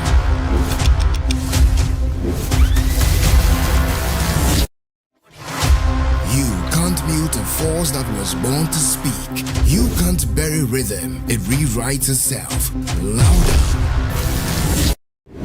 Every signal lost finds its way back to the source. This is not a comeback, it's a recalibration. This is the takeover. This is Trigmatic on 3FM Drive. Driving you home with good vibes, good conversations, and the freshest hits. Hop in, take a ride. Trigmatic on 3FM Drive. 3FM, your urban lifestyle radio.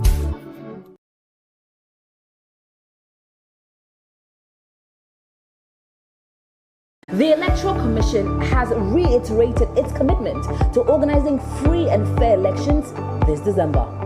How's your week treating you? I'm here to serve you great music tidbits for your at-work listening pleasure. Rastafari, Rastafari, Rastafari. Our Father, who art in Zion, Kanamawe, Kanamawe, Kanamawe.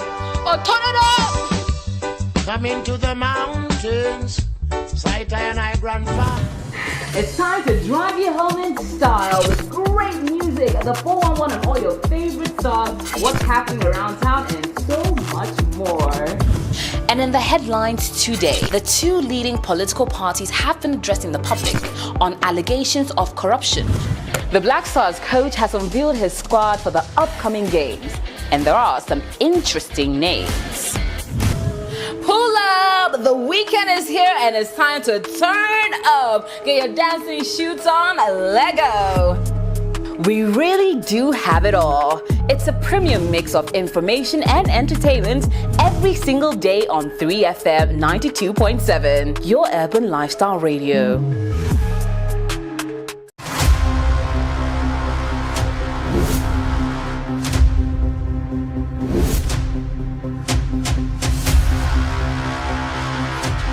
In the silence, something was growing. The journey continues. They calm before the storm.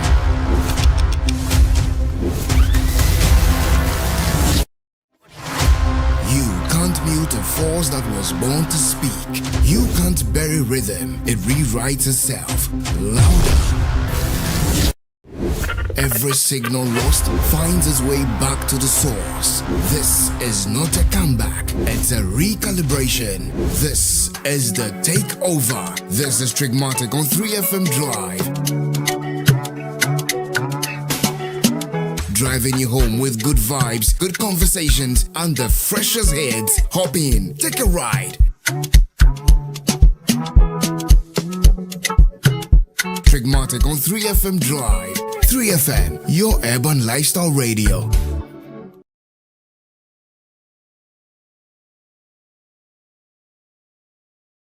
The Electoral Commission has reiterated its commitment to organizing free and fair elections this December. How's your week treating you? I'm here to serve you great music tidbits for your at-work listening pleasure. Rastafari, Rastafari, Rastafari. Our Father, who art in Zion, Kanamawe, Kanamawe, Kanamawe. Oh, turn it up! Coming to the mountains, sight and I grandfather. It's time to drive you home in style with great music, the 411 and all your favorite songs, what's happening around town, and so much more. And in the headlines today, the two leading political parties have been addressing the public on allegations of corruption. The Black Stars coach has unveiled his squad for the upcoming games, and there are some interesting names. Pull up! The weekend is here and it's time to turn up. Get your dancing shoes on, Lego. We really do have it all. It's a premium mix of information and entertainment every I want to talk to you about Girl, your good energy journey. It just got better. Girl is offering discounts at selected stations nationwide while maintaining the quality that protects your engine and then to take you further. It is the same trusted fuels enhanced with XP3 additive. Girl continues to deliver quality fuels that have served the nation for over 60 years. Now these are the prices.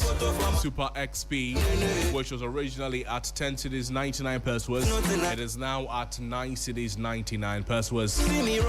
Diesel XP, which was 11 cedis 96 pesos, is now selling at 11 cedis 21 pesos. And Super XP 65, Super XP 65, which was 13 cedis 97 pesos, remains 13 cedis 97 pesos. Well, say at it so to Papa Preco. Well, good energy. No matter what I want, I get it from my God.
getting into our big conversations this morning. We're talking about road crashes. Now, latest data available to us is indicating that road traffic crashes in Ghana, it increased significantly in 2025. According to figures from the National Road Safety Authority, both the number of crashes and the number of vehicles involved rose compared to the previous year, so compared to 2024. The most alarming trend was the sharp increase in fatalities. Which grew faster than any other road safety indicator. Now, injuries from road accident also went up, placing added strain on emergency and healthcare services. The data highlights the urgent need for stronger road safety measures and public awareness campaigns to prevent further loss of life.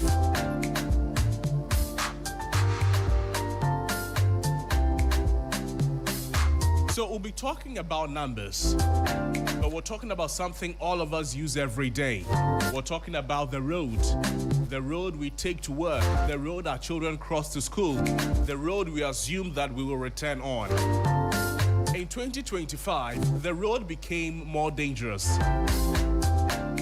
Although we're talking about numbers, you should note that these numbers are not abstract. These numbers represent families. They represent souls of brothers and sisters. Join us on Facebook right now, and then you see these numbers and how disturbing they are.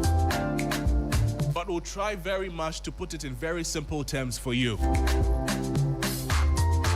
Now, in 2024, we recorded 13,489 road crashes. 13,489. And then in 2025, that number climbed to 14,743. So the first question will be, what accounted for the rise? It means that more than 1,200 additional crashes occurred in 1 year. 1,200 additional crashes. And it also means that more cars smashed. More lives were disrupted because people got injured. And then more lives were lost because people died. So another question we want to ask is that why are our roads getting busier but our roads are not getting safer?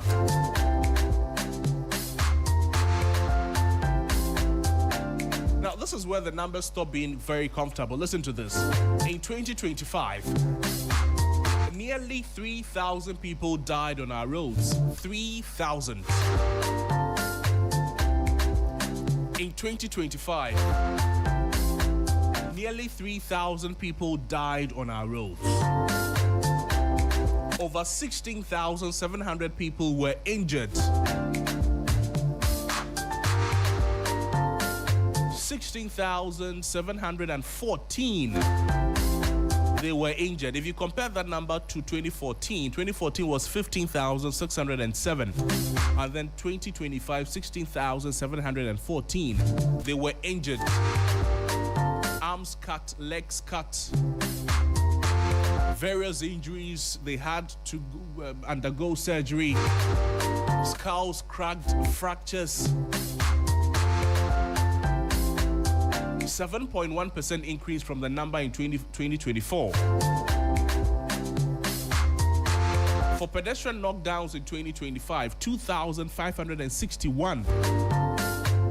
2,000 pedestrians were knocked down in 2025. Join us on Facebook right now when you see the numbers I'm talking about. In 2024, that number was 2,394.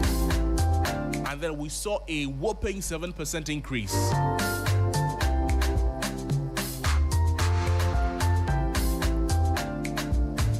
The numbers I've told you right now, it means that on average in 2025, on average, every day in 2025, for all the 365 days in 2025, 8 people died on the road. 8 people died on the Ghanaian road, on the roads we have in our country every day in 2025. That's what these numbers tell us on the average. These are 8 people who woke up thinking that it was just a normal day. 8 people who woke up thinking that they were just going to work and then they would come back. If we were in any other sector in the country, if any other sector was suffering 8 deaths, if 8 people were dying in any other sector in this country, don't you think we'll be acting on this? Don't you think we'll be declaring a national emergency because every day 8 people are dying in a particular area? Every day 8 people are dying in a particular sector. So why are we quiet when it is happening on our roads? Is it because we don't care? Is it because that we think it is very normal? Why are we not shouting about this? Why are we not acting? 8 people, they die every day on the roads we have in the country. I ask again, if 8 people were dying in any other sector in the country every day, Monday 8 people, Tuesday 8 people, Wednesday 8 people, Thursday 8 people, Friday 8 people, Saturday 8 people, Sunday 8 people dying on our roads, but we are quiet, we don't seem to care.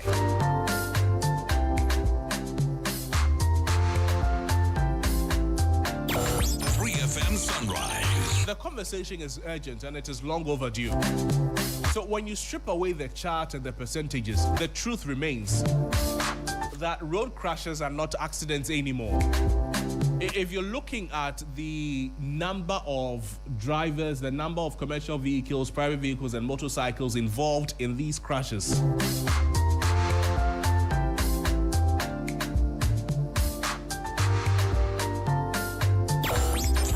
Sunrise.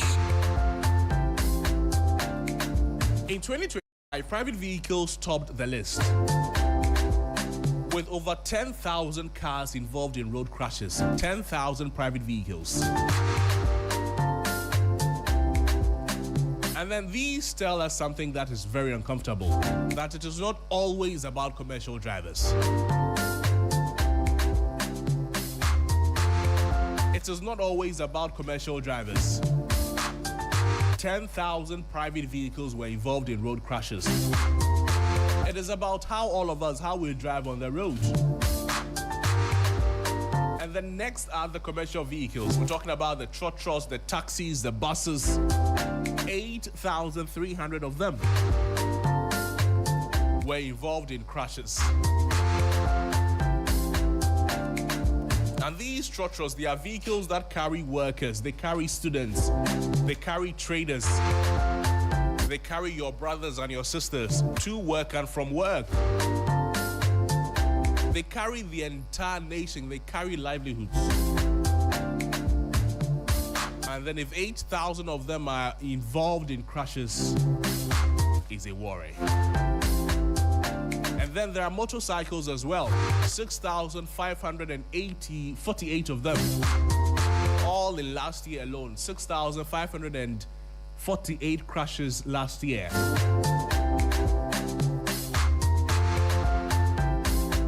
Motorcycles, they make up the smallest share of vehicles on our road in terms of size. Yet their crash numbers are alarmingly high. Why?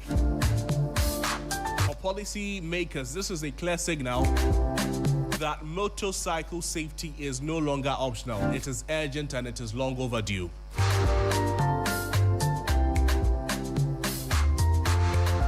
3FM Sunrise. Let's look at the regional breakdown. Join us on Facebook again. And these are statistics from 2025, regional distribution. For the past couple of years, Greater Accra region is always leading. Ashanti region is always second. Eastern region is always third. Why? Is it because we have a lot of cars in these areas? But we have better roads too compared to those in the rural areas. So why is it happening? Is it because the drivers we have in these areas do not care, do not know how to drive, do not drive properly? Or there are other factors? In the Greater Accra region alone, for the whole of last year, 4,533. And in the Ashanti region, 4,430. They are in close competition, all in the 4,000 region. In In the eastern region, which comes third, is 2,195. And then the central region with 1,064, the western region with 773. The other numbers, you go up north, they are very small. 87, 96, 63, 51, 64. There's 39 somewhere, 123, 150. And this is the regional distribution or the regional breakdown of the crashes that we're witnessing or we witnessed in the year 2025.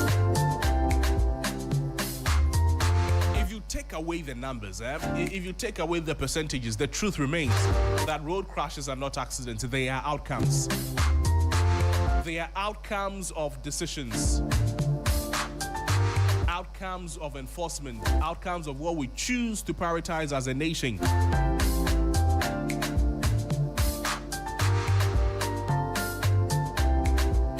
So the question no longer is, do we have the data? We have moved away from that question for a very long time.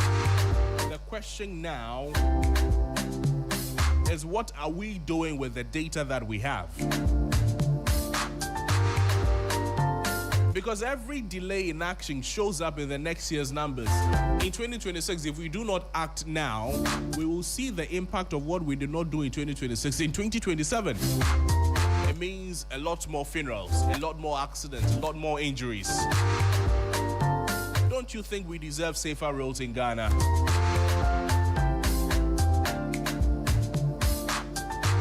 We don't want people to become the next statistic. We want action now.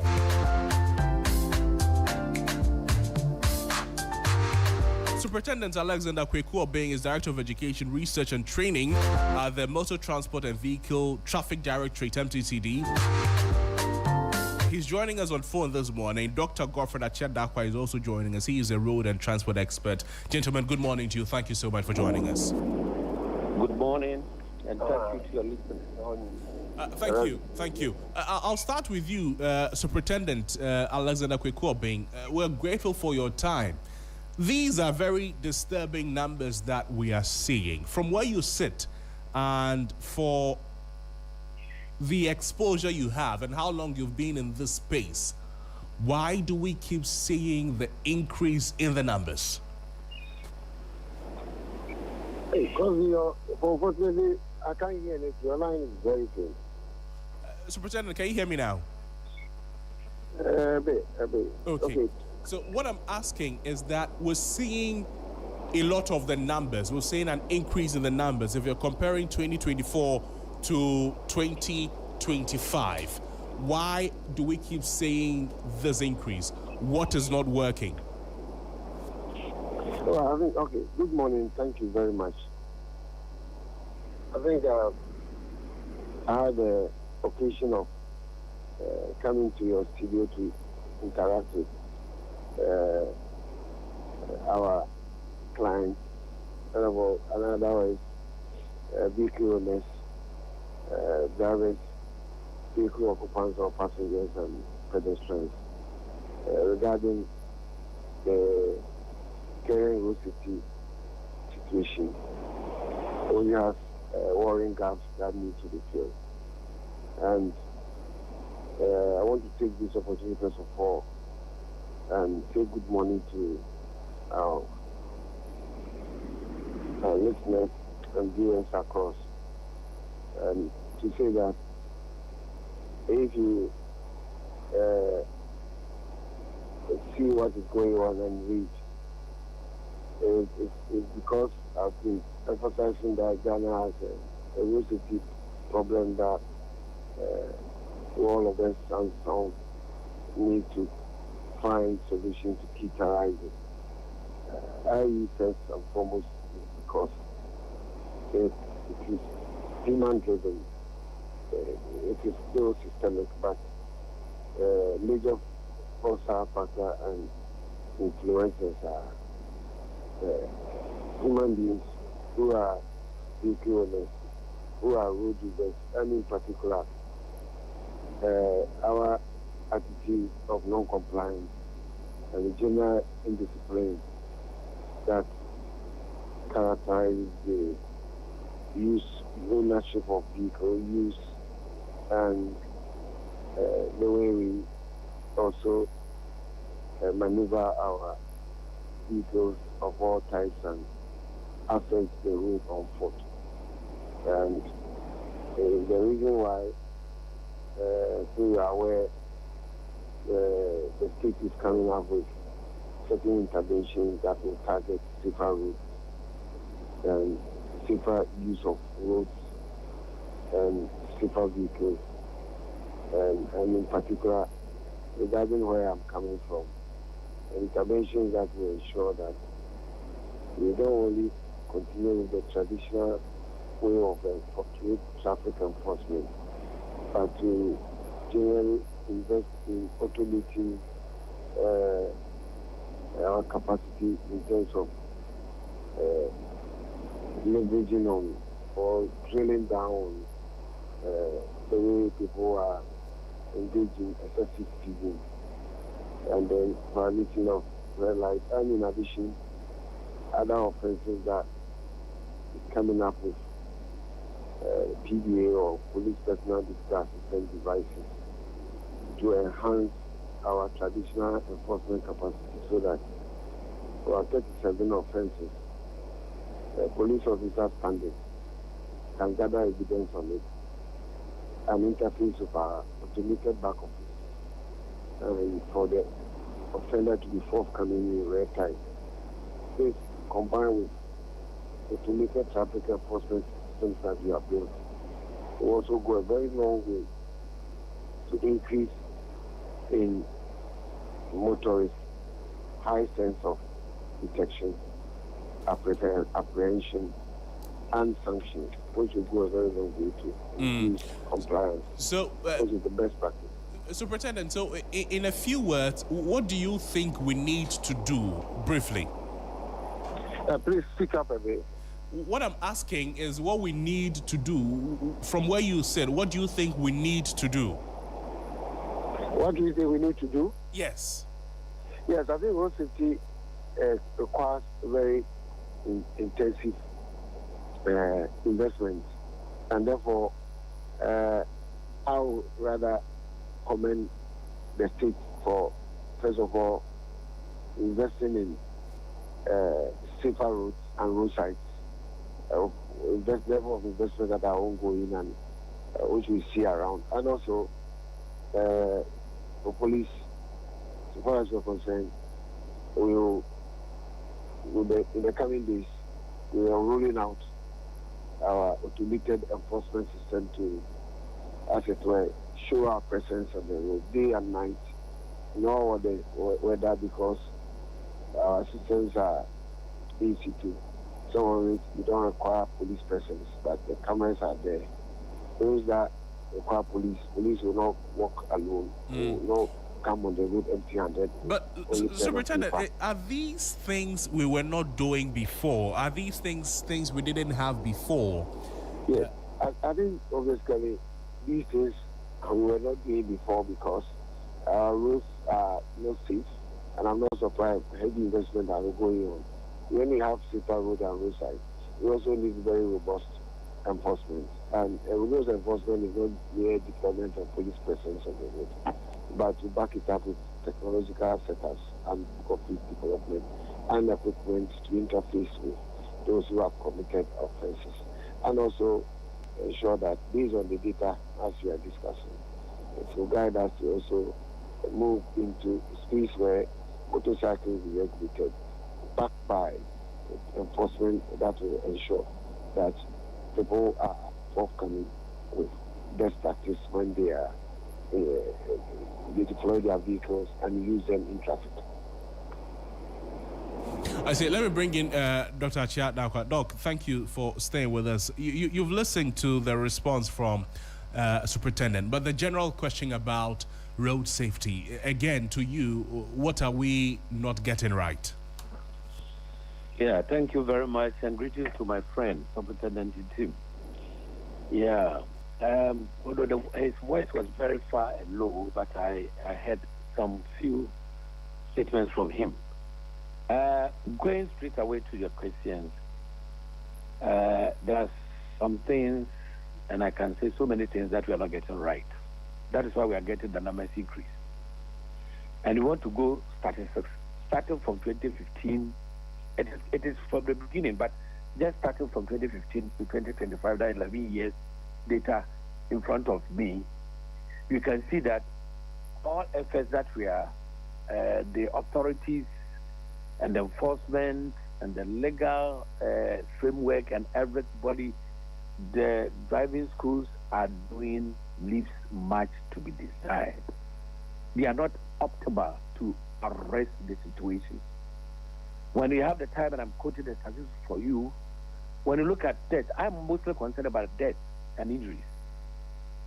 And you see that from 2015, when we had 1,634 deaths, and the injury 9,186 deaths, it has grown. It grew to 2026 at 2,198, and now we are still in the range of 2,000. And as I speak with you, 2,949, and the injuries, that is the death, and the injuries 16,714.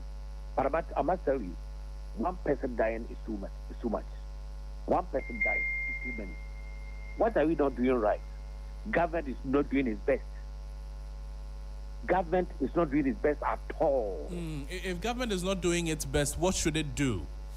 Government should. That's why my friend there said, road safety requires heavy investment. The National Road Safety Authority, the MTTD, and then the DVLA, they are not so much resource. Budgetary allocations to them are woefully inadequate. They cannot say it. And my friend and all that, those people, they are working for the government, so they cannot say it. The budgetary allocation is woefully inadequate. Not only with the NDC type, MPP, NDC, they are the same. So, Doc, are we saying that if we get adequate budgetary allocation for them, if we give them money, if we give the NSRA money, MTTD money, all the agencies, if we give them money that they need, that money will automatically translate to safer roads? Is that the argument we're making? I said yes and yes and yes. How will it happen? If police were given enough money, they would provide, they would look to acquire enough logistics. Speed radar guns, they can get the cameras fixed in all the 4 corridors that are troublesome in killing people. I mean, Ashanti Corridor, Eastern Corridor, Great Accra, and then Central Region, Accra, Takrady. They will get enough cameras, enough electronics that will help the police. The police may not move anywhere. They can sit in their office with this efficient and effective cameras installed in these 4 corridors alone. You leave the others. The others, they're able to manage better. The occurrences at those areas are not too much. But if they get well electronized, where we have the electrical system, the police can sit in the office and arrest somebody somewhere who is doing the overspeeding, who is doing the overloading, who is doing all the things that are against the law, is against. Then that's why the road can resolve the problem. Because the one thing that I have loved is the rain, the rain registration that is coming on, or that has started. What is going to happen is that we are going to trace the people, the vehicle owners, or the vehicles to their owners. So when the camera and the policeman is at the head of it, the MPT head of it, and look, with heavy electronics and cameras, they can arrest somebody in Mankasim. They can arrest somebody in Busu Junction. They can arrest somebody in Kaswa.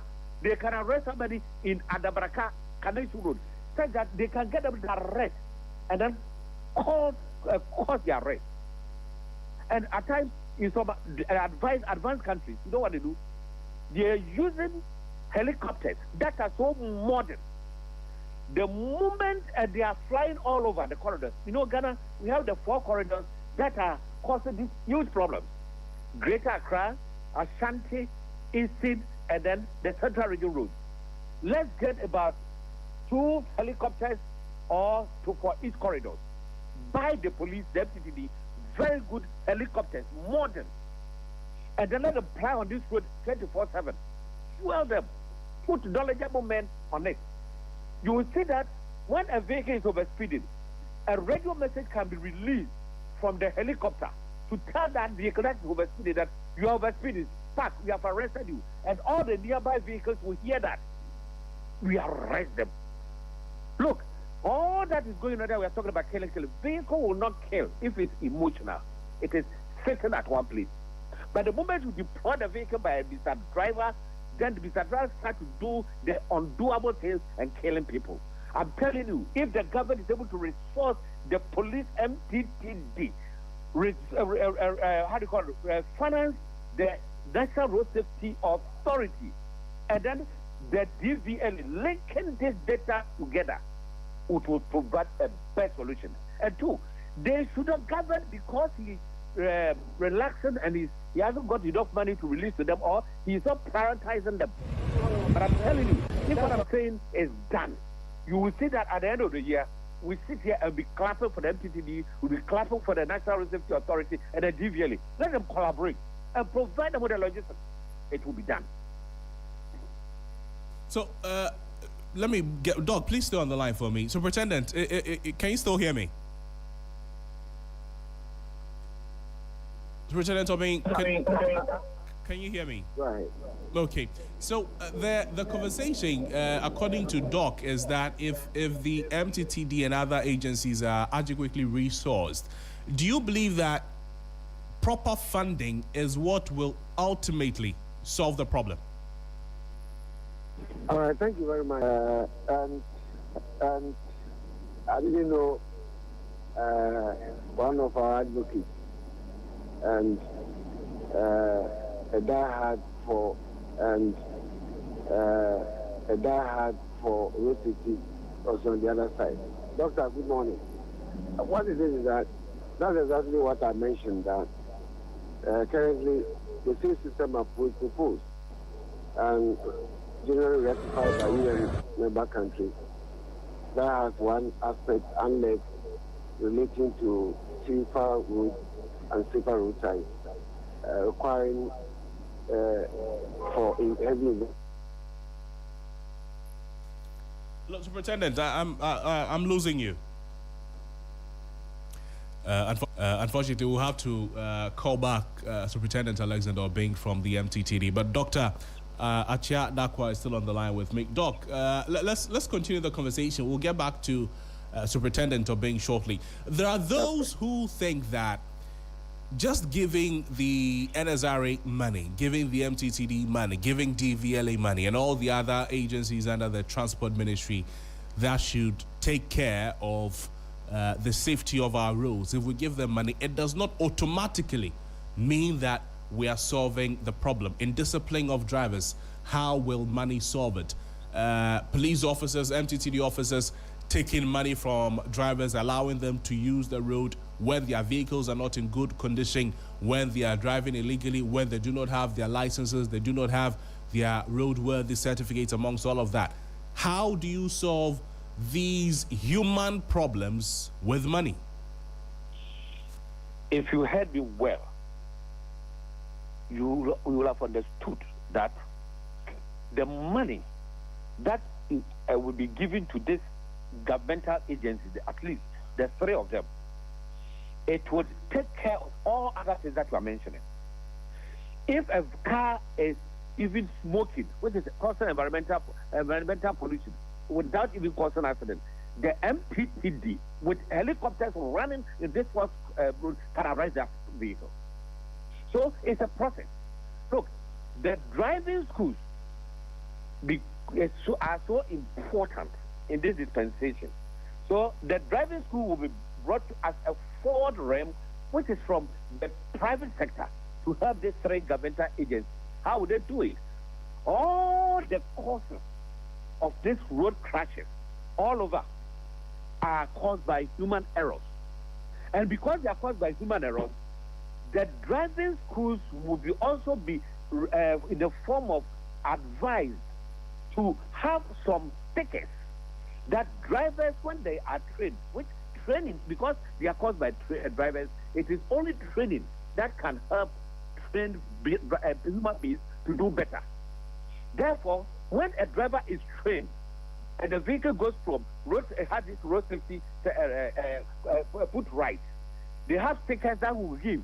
Then we fix the stickers on the mirrors back and front of vehicles that they are roadworthy. The driver is trained. Then it fixed on the vehicle. If police are using helicopter, okay, on the road and on the air, and see that the vehicle, that particular vehicle going has not gotten those stickers, they will arrest you. Because training is compulsory. Okay. It's the law. When you do that, you are using electronic devices to solve this problem. Okay. It needs money. Doc, so if these people are arrested for breaking the laws and then they are punished, do we have enough punitive measures to deter other drivers from repeating these same things? Do we have enough, enough to serve as punishment that these things will not be happening again? This is a brilliant question. At the time President Kufuor was exiting, NDC was threatening them, and they had to break down the penal measures, the penalty points that were attributable for wrong road safety points was reduced drastically. So it doesn't serve, what we have now doesn't serve as any much primitive measure. So they should go back to the original drawing board and maintain the proper punishment criteria, that any driver found violating would be punished severer. And like any driver who is involved in the accident where somebody has died or people have injured, the license will be taken out from the person for about 5 to 10 years. And this one will be enforced. If this is done, you will see that people will be extra careful. If you are a vehicle owner and you see that your car is rickety and the driver has reported to you that he's receiving or experiencing continuous brake failure, and you, the vehicle owner, you are disregarding that information, when we arrest the driver says that the car owner should be arrested. Because look, if even your employer or your employee is driving a vehicle which is not driving it right, the employer too has to be arrested. When we bring some of these measures into play, people will sit up. But the judicial must sit up. These fines review their laws to bring it back to as at 2000 thereabouts. So that the full punishment will be meted on the driver and the car owner, and people will sit up. So points, prosecutions, and the fines we're talking about, these are not things that we need money to enforce, do we? If you say that, I'll beg to differ. We're talking about the punitive measure, how sufficient they are. And I said they are woefully insufficient. 2, they need money to do. If police are given helicopters with enough cameras, with road safety and authority, and then DVLA involved, having these helicopters moving up every day on the road, and then having electronic cameras, fixing there, linking the plane, linking the police and road safety headquarters, you will see that when the driver is faulted, the driver will be arrested. And when the driver is arrested, what have we done? We have used the funding, the equipment that they purchased, the logistics that they have, the modern logistics when we solve that. Look, when you look at road safety, they said the number of deaths that is costing to the country and injury is about 1.6% of our GDP. We can reduce it to 0.5% within the first 3 years of doing what I'm telling you. So in this capital, government should be serious with that. And look, what it costs about one person dying on road accident, the cost of it, one day when you call us, we do those analysis, it's very expensive. One person dying. And we're talking about 2,009 people dying and about 14,000, the injured people, 16,704 this 2025 alone. It's a huge loss to the economy. Huge loss. And unfortunately, you know what? The youth, they are mostly involved in this process. The youth. And mostly, you know what? The men, the men, between 70 and 72% of the people who die and or are injured are people who are the youth, and then they are the people who are building the nation, and they are the people we are killing. So if government is invested huge money for the police activities, then proper money to the National Safety Authorities activities and DVL activities, I tell you, give yourself 3 to 5 years. We will not come and discuss this serious and disparaging statistics. Rather, we'll be clapping for the government. I'm waiting for any government who will take that bold step to do all this that we are talking about, and we will let our people who are dying, the vulnerable, the poor, the needy, who are dying mostly on the road, you stop them from dying this unnecessary death caused by driving. Doc, what role does commercial transport, I'm talking about the trotros, the buses, the trucks, what role do they play in these statistics? I would even let it be a little down on them. Look, when you look at from 2015, where we had 7,507 private drivers were involved in crashes, and then commercial vehicles, there were 7,152. When we come down, we go to 2021, you will see that the private vehicles rose astronomically to 11,663, and then the the commercial drivers were far below 9,464. So if we are talking about who are doing this, let's talk about the private drivers. This last year alone, a total number of 10,087 private vehicles were involved in accidents or crashes, and then the commercial vehicles had 8,300. So the private vehicle is far higher in terms of crashes involvement than the commercial vehicle. However, let's come to the commercial vehicles. Let's look at the commercial vehicles are now categorized in what the Okades, the hard bus occupancy buses, the ones trotros and those ones. Let's categorize them in that way. Look, we are talking about motorcycle accidents. Last year alone was about 6,548.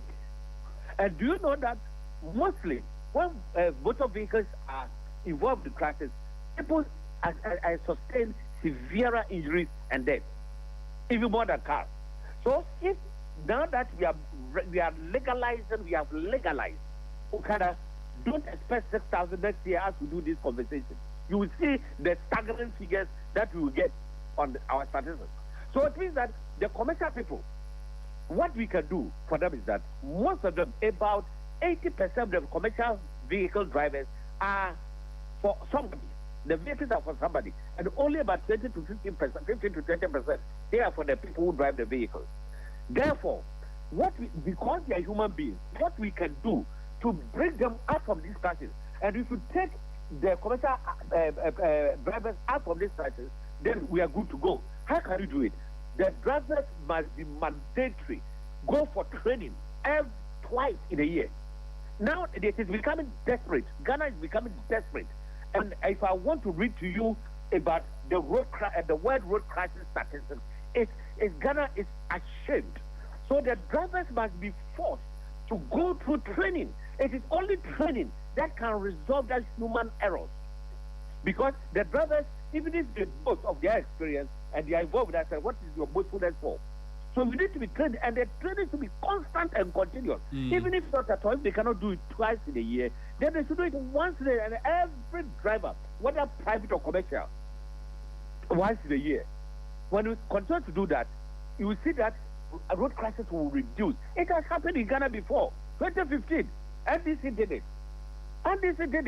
They trained all the commercial drivers in Ghana.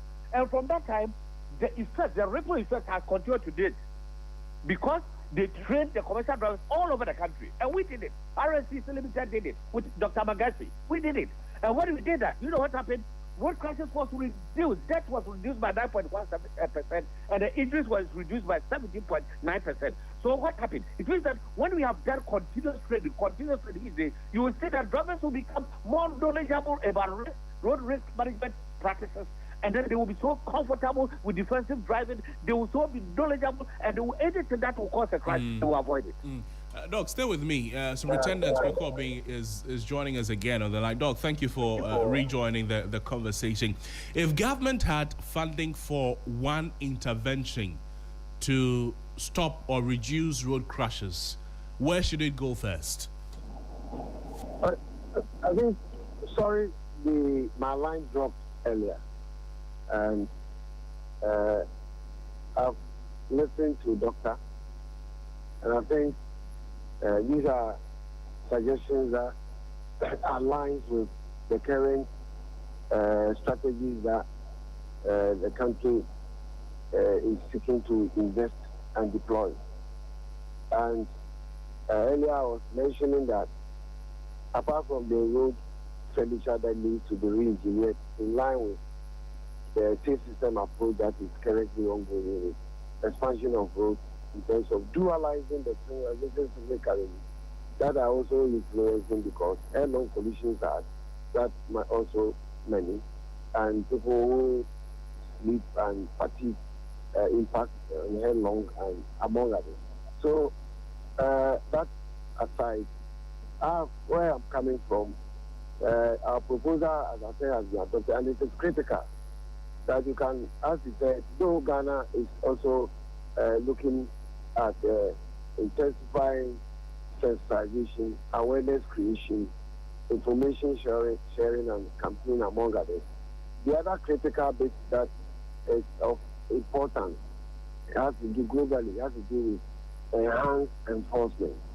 And for me, it is an area of focus of current police administration and Ghana, because if you deploy, you expand your road network, and you sensitize road users and put them on, that will not necessarily eliminate the risk, because as others have said, road safety or safe road use, sensitization, expansion of roads without enhanced enforcement is entertainment. The reason why, like I've said, heavy investment from the state has gone in, and I have to be very specific here because Doctor is emphasizing on heli to support. Critically, Ghana is investing in the road transport, investment, and in that area, police, our traditional way of doing enforcement is to train, deploy police officers to patrol either on vehicles or on motorcycles, or stand at junctions, look out, raise hands, and then stop over to the roadside and begin either investigation among others, and arrest and prosecution, which has a lot of in-person and challenges. So the reason why UN has recommended that Ghana has put under the current strategy, where under our enhanced enforcement, we are leveraging on ICT. And I've said that Ghana has made heavy investment. We've built back office. We have trained police officers. We have our IT systems, both hard and soft. We have deployed our equipment, testing, and we have tested it across the country. Some of our cameras are in-vehicle, I said. So the in-vehicle is one of the best approaches in the world, that our cameras are fitted in our smart vehicles, and we are all over on our road corridors. And it's very critical here. And that also has a subjective sense of apprehension that with the backing of the sensitization we are doing with traffickers, when the legislation is ready, I think in the coming days, because whatever system that you propose in road safety space has run the world, and you require that people should comply, enforcement and all that, that's why it also influence sensitization and then education. You need to, as it were, have a backing, a legislation. And I'm saying that currently, because of the need for this change to ensure that drivers are forthcoming with compliance, a new road traffic regulation 2026 is coming in a matter of days. And when that month comes, it will mandate police to deploy cameras in whatever vehicle that you are talking about, also even suggesting early. But ours is the one we have tested and issued about 120,000 caution notice as we are waiting for the law to officially commence, so that instead of going to court after arrest, you receive a ticket on your phone. And I've mentioned it under Capital GH. We have issued 120,000. It is working, and when that ticket comes to you, doctor, you have within 14 days the law that is coming to pay. That is the arrest. If you don't pay, there are systems that will ensure that the owner of the vehicle or the driver who was using the license drive will be forthcoming. So, that Superintendent, system was put in place, and we need a backing. Okay. And that is the system we need to integrate both vehicle ownership, safer vehicle, road use, safer road user, and the road, so that police officers will be everywhere there, because our cameras are there. Even in this system we are deploying, the traditional system, we are even having a paradigm shift. Police will not just come with their hand. We are going to equip every police officer with TVA, police, the digital assistant devices that will allow police officers to gather. And there is a reason why the new law coming says that even if the police stops you, it's not only showing your license number to you, but you should tell the police officer or show evidence of your license number. Okay. We have a system to also interface with the driver, to know the driver, for the driver to be forthcoming. In the law coming, it is critical here that I have to keep down. That if you commit first, second, third, fourth, fifth offense within 2 years, there will be graduation of the offenses. But the sixth offense within the 2 years, as you drive, your license will be ceased, will be as it were, revoked. Because a notice will be sent to you. So all these systems are coming. Money is backed by intensified sensitization among others and awareness creation. And we hope with this, when we add it to it, and the new law coming, that is also going to assist government entities and stakeholders with the capacity to regulate commercial use of motorcycles in Ghana for carrying fare-paying passengers. It will go a long way to ensure that pressure will be mounted on this ever-increasing preventable crashes that are leading to deaths, injury, and damage to property. And I think that where we are is like in a do-nothing situation. New systems are coming. What we call police officers are being trained. Systems are being put in place.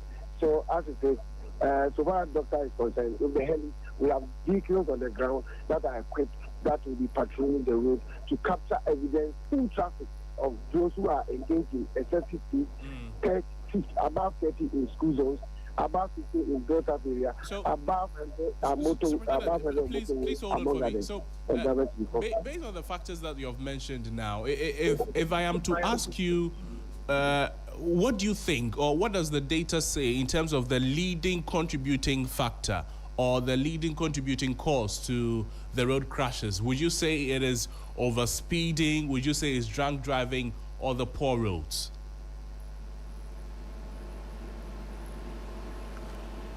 Your call has been put on hold. Superintendent put us on hold there, but we'll try and reconnect with him. Let me take your final words on this, Dr. Chiadankwa. So you've heard from Superintendent, and based on... No, I didn't. Right, so he's also confirming the need for a multifaceted approach to solve this problem. We're talking about money enforcement and new road traffic regulation 2026 coming in the next few days, he says, and all of that.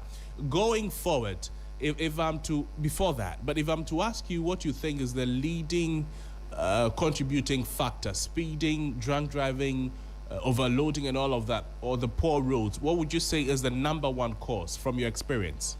For the past 20 years, it's speeding. And for the past 20 years, okay, speeding leads the chart. Okay, and that can be solved with cameras, with speed bumps, and with campaigns? Not campaigns. I mean the campaigns. I want to hear campaigns.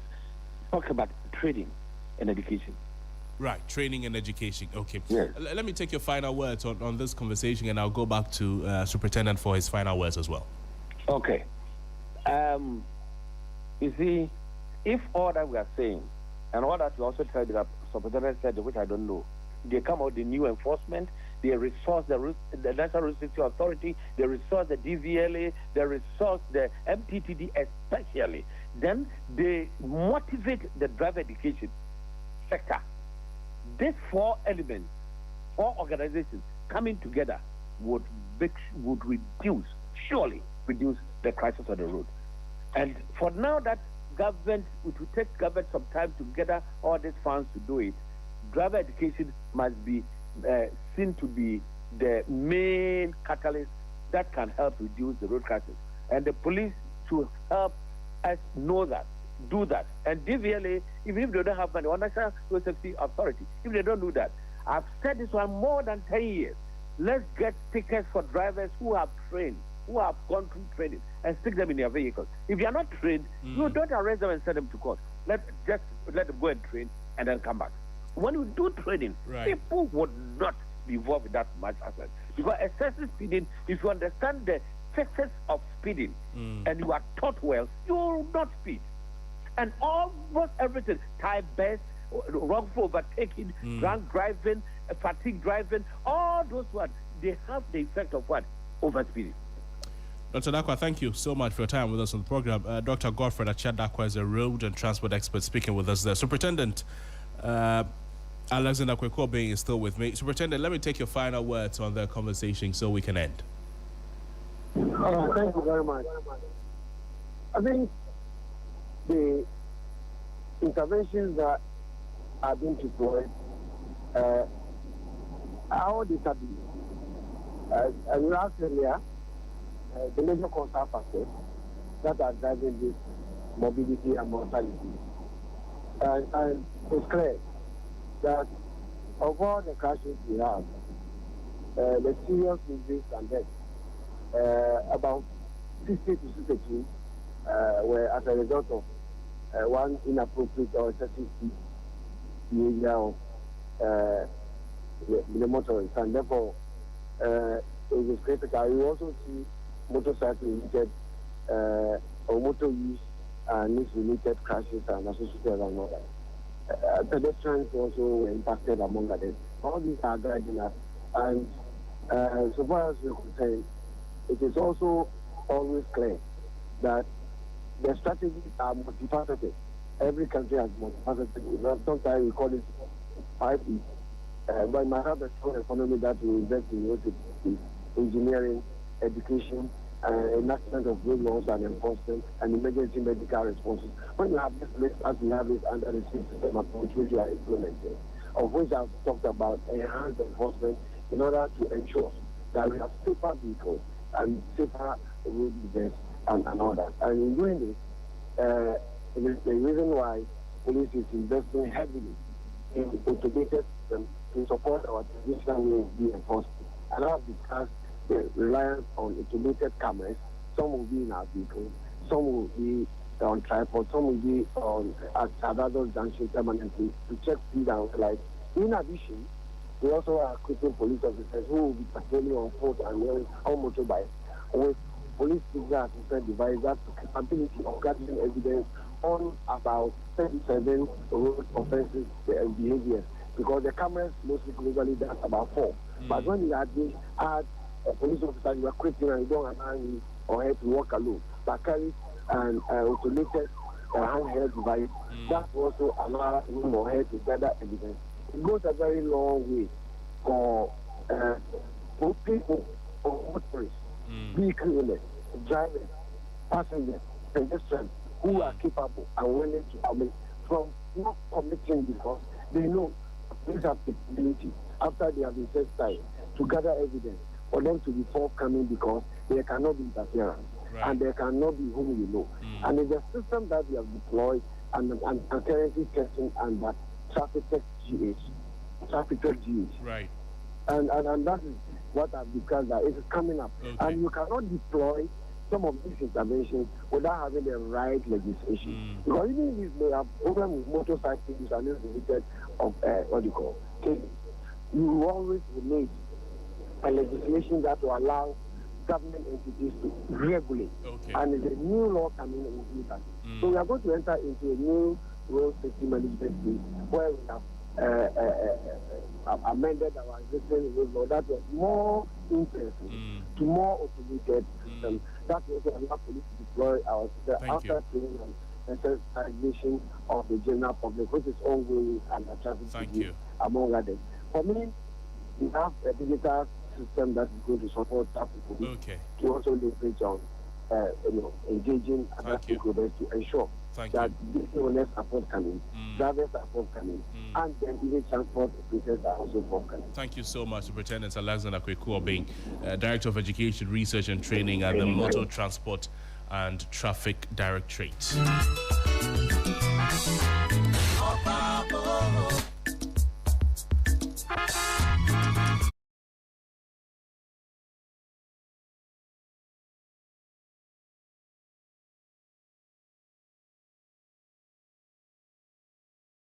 They are no longer just numbers in a report.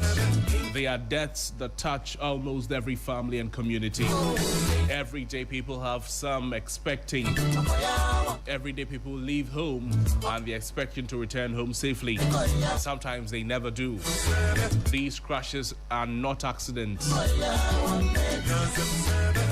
They are not accidents we must accept. I say that they are outcomes. They can be prevented with better behavior, stronger enforcement, and safer roads. As the traffic increases and then the risk is growing, Ghana as a country cannot afford to wait. Ghana cannot afford to wait or to look the other way. The choices we make today, they will decide whether our roads will remain deadly or whether our roads will be safer for everyone, whether our roads will be safer for you and I. That is something we all have to think about. This is still Sunrise on 3FM 92.7. In a few moments, we're back with another conversation. Don't go away. 3FM Sunrise.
The Electoral Commission has reiterated its commitment to organizing free and fair elections this December. How's your week treating you? I'm here to serve you great music tidbits for your at-work listening pleasure. Rastafari, Rastafari, Rastafari. Our Father, who art in Zion, Kanamawe, Kanamawe, Kanamawe. Oh, turn it up! Coming to the mountains, sight and I grandpa. It's time to drive you home in style with great music, the 411 and all your favorite songs, what's happening around town, and so much more. And And in the headlines today, the two leading political parties have been addressing the public on allegations of corruption. The Black Stars coach has unveiled his squad for the upcoming games, and there are some interesting names. Pull up! The weekend is here and it's time to turn up. Get your dancing shoes on, Lego. We really do have it all. It's a premium mix of information and entertainment every single day on 3FM 92.7, your urban lifestyle radio.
are underway into a viral video showing a violent confrontation between some police officers and suspected illegal miners in the Ashanti region.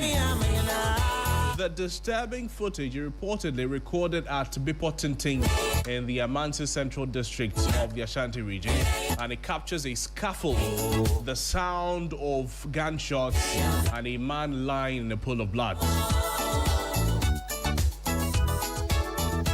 So this is a video that has got many tongues wagging. A nearly 3-minute video recorded on January 23 showed a group believed to be illegal miners clashing with some police officers. At a point during the scuffle, a sound that sounds like a gunshot is heard. In the video, you see a man who looks like a police officer firing into the air first. And then follows a disturbing scene.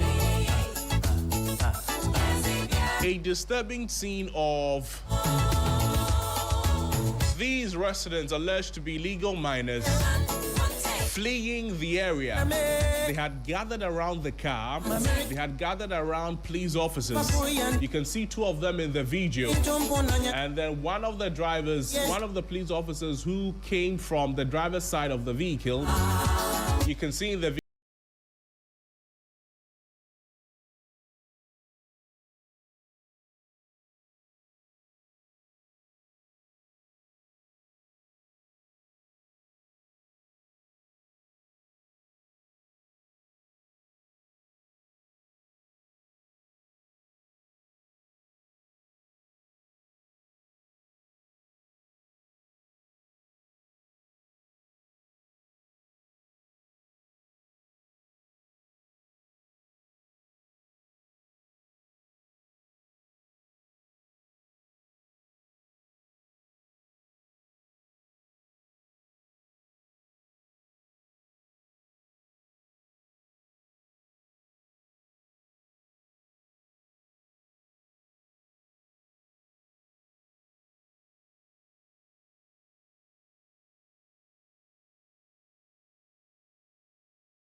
Regional Commander for the Ashanti South Police Command, as he narrated the circumstances surrounding the incident. Take a listen to Sifasatha now. Following the incident, in the course of trying to disable him and take possession of the weapon back, he fell. And you see, we cannot allow such a lethal weapon in the hands of somebody who is not trained to use it, somebody who can be described as a criminal, because you cannot snatch the assault rifle of a police officer, a security officer, and decide to run away. Is it not going to be detrimental to the bigger public of Ghana? According to him,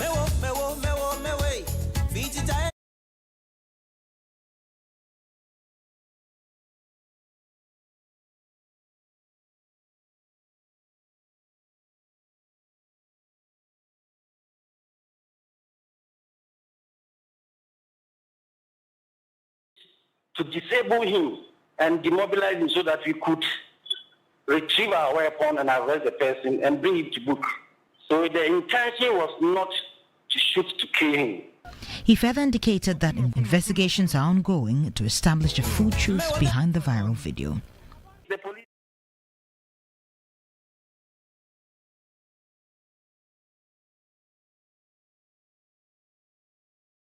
getting into this morning. What exactly happened before the confrontation turned violent? What do we know from the responses from the police? And and what remains unclear from the video. Why are tensions between security agencies and communities so high in illegal mining areas? Richard Kumado is a fraud and a security consultant. He's joining us at the moment. Mr. Kumado, thank you so much for joining us. Good morning to you, sir. Good morning. You're welcome. This is a very disturbing development coming on the back of the weekend up until today.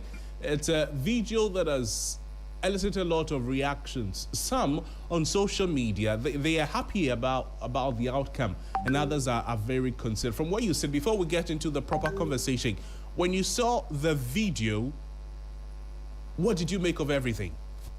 So I was happy it was recorded to the extent that for some of us who interpret human behavior and we have the ability to interpret images on videos, we'll be able to interpret it for public education. So first line of action was we need to speak to our media brothers and sisters for we to continue with this issue of public education and awareness creation. So that the focal point should be the cordial relationship that must exist between law enforcement officers and the general public. Other than that, the levels of discomfort we saw in the video will continue to persist for some time. In your interpretation of the video, how did you understand? What were the meanings or the interpretations you gave to all the happenings or the scenes in the video? Number one, people have forgotten the dreadful outcome of confronting or engaging law enforcement officers in line of duty. People have also not been taught the meanings of a police officer or a law enforcement officer giving a warning shot. Then number three, people overlook the discomfort or the dreadful ends of outcome of police officers or law enforcement officers in general responding to an entanglement or entrapment. And so that was what it is. And I believe once the warning shot was fired, if the guys who engaged the police officers understood exactly what it meant, they would have acted differently. But unfortunately, their ignorance created the levels of discomfort we saw. Let me come to you, Dr. Doke. Thank you also for joining us. Good morning to you. Your initial thoughts when you saw the video as well. Thank you. Good morning to you and then my brother the other side. I think the first instance was of the view that I think there's this misunderstanding when it comes to getting or comprehending how law enforcement personnel especially should be working closely with the community and then the elders of the community and other organizations. However, the other aspect is how citizens and the teaming youth should understand that attack on a personnel is an attack on the state, and trying to take away the weapon which symbolizes the figure of authority for any personnel in the security service is tantamount to a great offense. As my brother noted, the aspect of giving a warning shot is also necessitated by the citizens, and then those who also marked up and wanted to support their fellow colleagues also misinterpreted the actions, what it meant, and hence that unfortunate incident.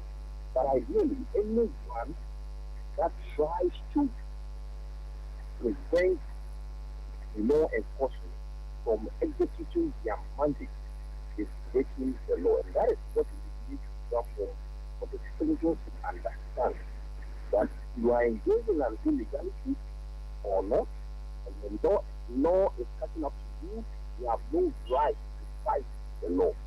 Other than that, this will be some of the consequences. I see. Let me come back to you, Mr. Kumado. So you've seen the video, and then you interpreted some of the happenings. But let's now put the entire conversation in context. We understand that police officers on routine patrol, a mining community, and then the residents went to them. We do not know the details of the conversation beyond the video that we have seen. But from what you see in the video and from your experience, what made this particular operation risky for the officers? It wasn't risky at all to say that to the extent that they operate within high intensity crime area, every day is a challenging day for them because operational challenges will be high. So for them, challenge is what they live with and challenge is what they do, and they have always managed to overcome. This one wasn't so challenging for them until some of the guys believed that the gun they retrieved from the 13-year, 14, 15-year-old was a mistake by their estimation. And to that extent, they will mobilize themselves, disarm law enforcement officers, and engage them in an awful manner they did. Other than that, it was a usual thing they were patrolling. And I can tell you that for the purposes of internal review, the police would have found out who ordered the patrol, how many officers were in charge or were on board, how many guns did they have, what were the remedies for them, who fired the gun, was he under duress, how many people were injured, how many shots were fired. The police would have done that by now. By close of day yesterday, all those things would have been done. But this particular one was an impromptu, and it was a surprise call because it was when they were returning that our brothers decided that they'll block the road, engage them, take their weapons, and run away so that they will make a video of it that they have disarmed police officers and take their guns, not knowing that your ignorance by not engaging law enforcement officers in the manner you did can lead to high levels of discomfort, for which we are seeing one of them. But then again, I have always been of the view that do not attack law enforcement officers, particularly when they are in line of duty. If you do that, it may lead to high levels of discomfort, and that is one of the things we are talking about. Secondly, non-punishable of offenses will rationalize bad behavior and promote antisocial tendencies in society. This is one of the antisocial tendencies I've spoken about for many years. So from where you sit, if we're talking about the conduct of the officers and the ability for crowd control in volatile mining communities and based on the circumstances they were faced with, as we can see in the video, how would you describe how they responded? Okay, so there are 4 things. All of us as law enforcement officers have been taught these basics as foundational tools. You have been taught how to escape entrapment. You have been taught how to avoid entanglement. And you have been taught how to fight your way to life. And you have also been taught how to fight your way onto death. And so these are not discretionary things you do, but you deploy each one of them based on the circumstances around you and based on what your chances are. In the case of what we are seeing in the video, at the time when they issued a warning shot, my brothers did not understand that once a policeman or law enforcement officers issue a warning shot, they are telling you that they are ready to use their guns. And if they understood it, they would have acted differently. To the extent that they did not understand it, and the people continue to heckle the police, and to the extent that one managed to take the gun away, you have crossed the red line. And one of the options available to law enforcement officers, not just the police, is exactly what they did. I see. So if we're looking at going forward in building a cordial relationship between civilians and the security personnel, clearly the video and the commentary coming is that the security officer in question here, he acted well within his rights, in as much as the outcome was very distasteful and very unfortunate. But how then do we build a cordial relationship between civilians and security personnel when the security personnel are doing their lawful duty? Public education is one. You remember when fire service officers had that entanglement with the journalists and the suspected chief? You remember there were press conferences by high-profile personalities in this country? You remember people were writing on the awards, they will be dismissed, they will be punished, they will. They were using the word not should, but they said they will, which means that these high-profile personalities might have said that implication is that they have concluded their investigations and law enforcement officers were wrong.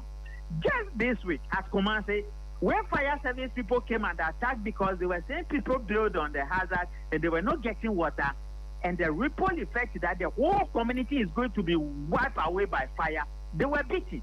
The same senior people in this country, politicians at the highest level, are pretending as if they didn't see that one. and they are behaving like ostriches that they didn't see, they didn't hear. The fire people have been attacked and law enforcement officers have been attacked.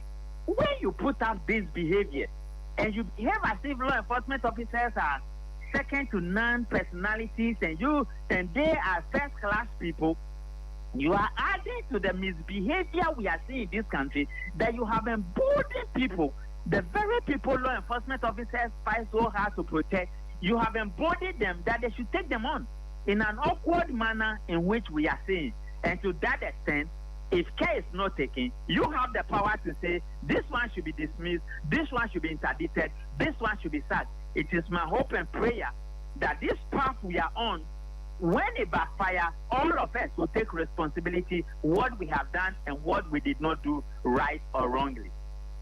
I have two more questions for you, Mr. Kumari. So my first one is that we understand investigations are ongoing to unravel the circumstances that led to the short video that has made its way onto social media and all of that. From your experience and the knowledge you have, what could be the possible outcomes of an investigation like this? So what they would do is that because of the hostility NAMOS is facing, the SSCs or the outcomes of NAMOS will end up at the police station, because the police are the first responders when it comes to maintaining law and order. So if a police officer operating within the 4 key regions of this country where Galamsey is very active, incident reporting strategy will need to be tailored towards operating in a high-risk zone. Then deployment strategies will have to realign. That will also tell the police officers, when it comes to deployment, resources available to them, equipment and the total number of people, and whatever devices they will need to go to the field with. And the strategy in getting to the field and tactically withdrawing will also be looked at based on the investigation. But the things they will consider at the investigation: 1, who sanctioned the operation; number 2, how many police officers were in charge; number 3, how many guns do they have; who discharged the gun; how many shots were fired; what were the remedies available to them in a high-intensity crime area where elements of surprise can happen any day, anytime. They will look at all that. And I'm very sure, as at yesterday, my checks have even confirmed that all those things were done. And it's going to help the police people, help the NAMOS people in the areas they operate where we have classified them as high-intensity crime areas, where issues of criminality and elements of surprise can spring up at the back door without notice. I like the bit about the operational and deployment strategies that they would have to adapt or adjust going forward, because we know that these high crime intensity areas you've mentioned and the nature of the people there, these people are allowed to be Galamsey operators and how radical some of them may be. Is there not the likelihood that their conduct will influence others in similar areas to also, attack police officers in similar fashions? And then because they don't want any of their members to lose their lives like we've seen in the video, it means that they will be more aggressive and they wouldn't even give the police officers breathing space to even respond to the attack they would unleash on the officers. Definitely, yes, to a very large extent. And that is why we are professional. Risk assessment is what we do at all times and at all places, particularly when you operate within these uncultured, these high-intensity crime areas. That would determine your strategic entry and your tactical withdrawal strategy. And that will also determine your preparedness getting involved. But then again, I have always said, and I'm maintaining, that there's no militia operating in this country that has the capacity to withstand the specialized armed forces of our security agencies. And when I say the specialized armed forces, all our law enforcement agencies have armed specialized forces with them. We are not even talking about the military, but there's no militia group that can withstand even the specialized forces within the Ghana Police Service. When the Buffalo guys come, you will realize that they have really come. When the SWAT team come, they have come. When the SPU come, they have come. And when the counter-terrorism of the Ghana Police, I have traveled with them across this whole country, you will see that they have come. When the striking force come, you will really see that they have come. Then you also saw the activities of the Special Operations, DSP Bauer and his team when these guys come, you will realize that, hey, these are guys who have really come and they have only one mission to prevent crime and maintain law and order, which includes arrest and investigation. And once that is done, they move away. If we decide to engage them in an awful manner, particularly in line of duty, it may end up dreadfully that the outcome may create some level of discomfort to whoever will want to engage them. And so I want to believe that public education, awareness creation, establishing that cordial relationship that must exist between law enforcement and the general public is so key. And NCC will need to go back to the field.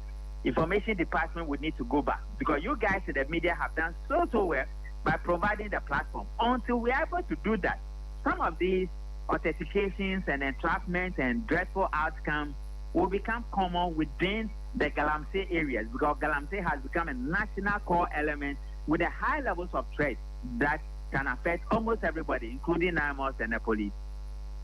Mr. Kumado, I'm grateful for your time. Thank you so much. Thank you. Sir. God bless. God bless you, sir. Richard Kumado is a fraud and a security consultant speaking with us. But earlier, we tried to continue the conversation with the security analyst, Dr. Victor Doke, but unfortunately, the clarity of his line could not allow for the continuation of that conversation.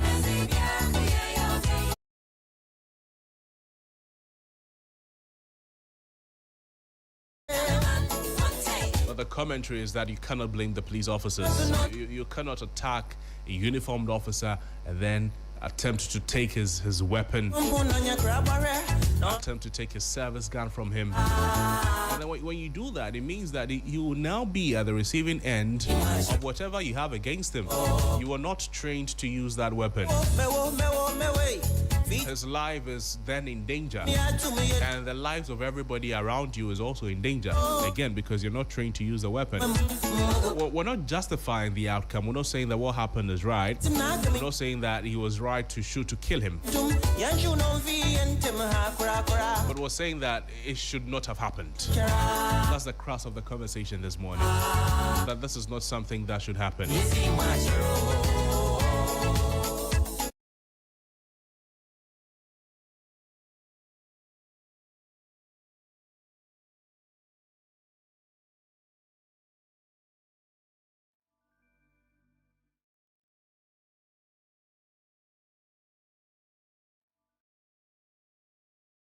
Situations can escalate.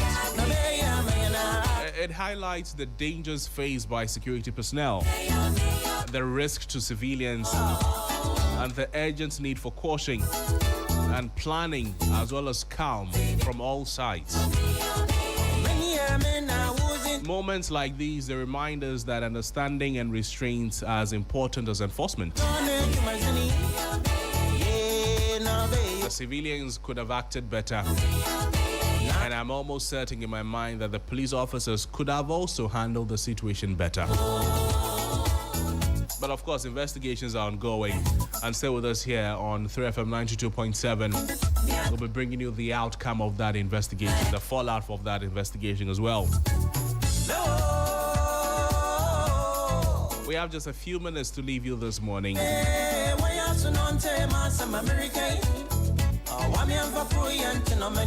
And if today is your birthday, we'd like to wish you a happy birthday before we leave you in the studios here.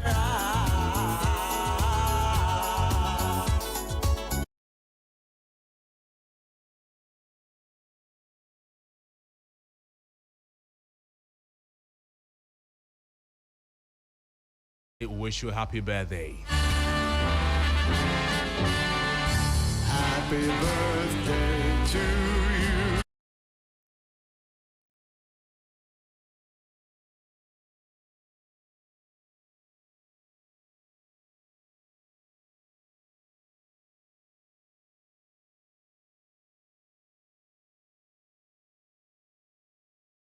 And this one is happy birthday, Bright Abwadie, the CEO of Mercury Aluminium Company. We wish you a long life and more blessings from your wife and the kids. This also came from Philip Katriku. Happy birthday to you, Bright, the CEO of Mercury Aluminium Company. We wish you long life, more blessings from your wife and the kids.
The Electoral Commission has reiterated its commitment to organizing free and fair elections this December.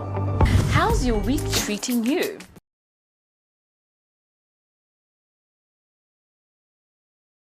Tomorrow at 6 a.m.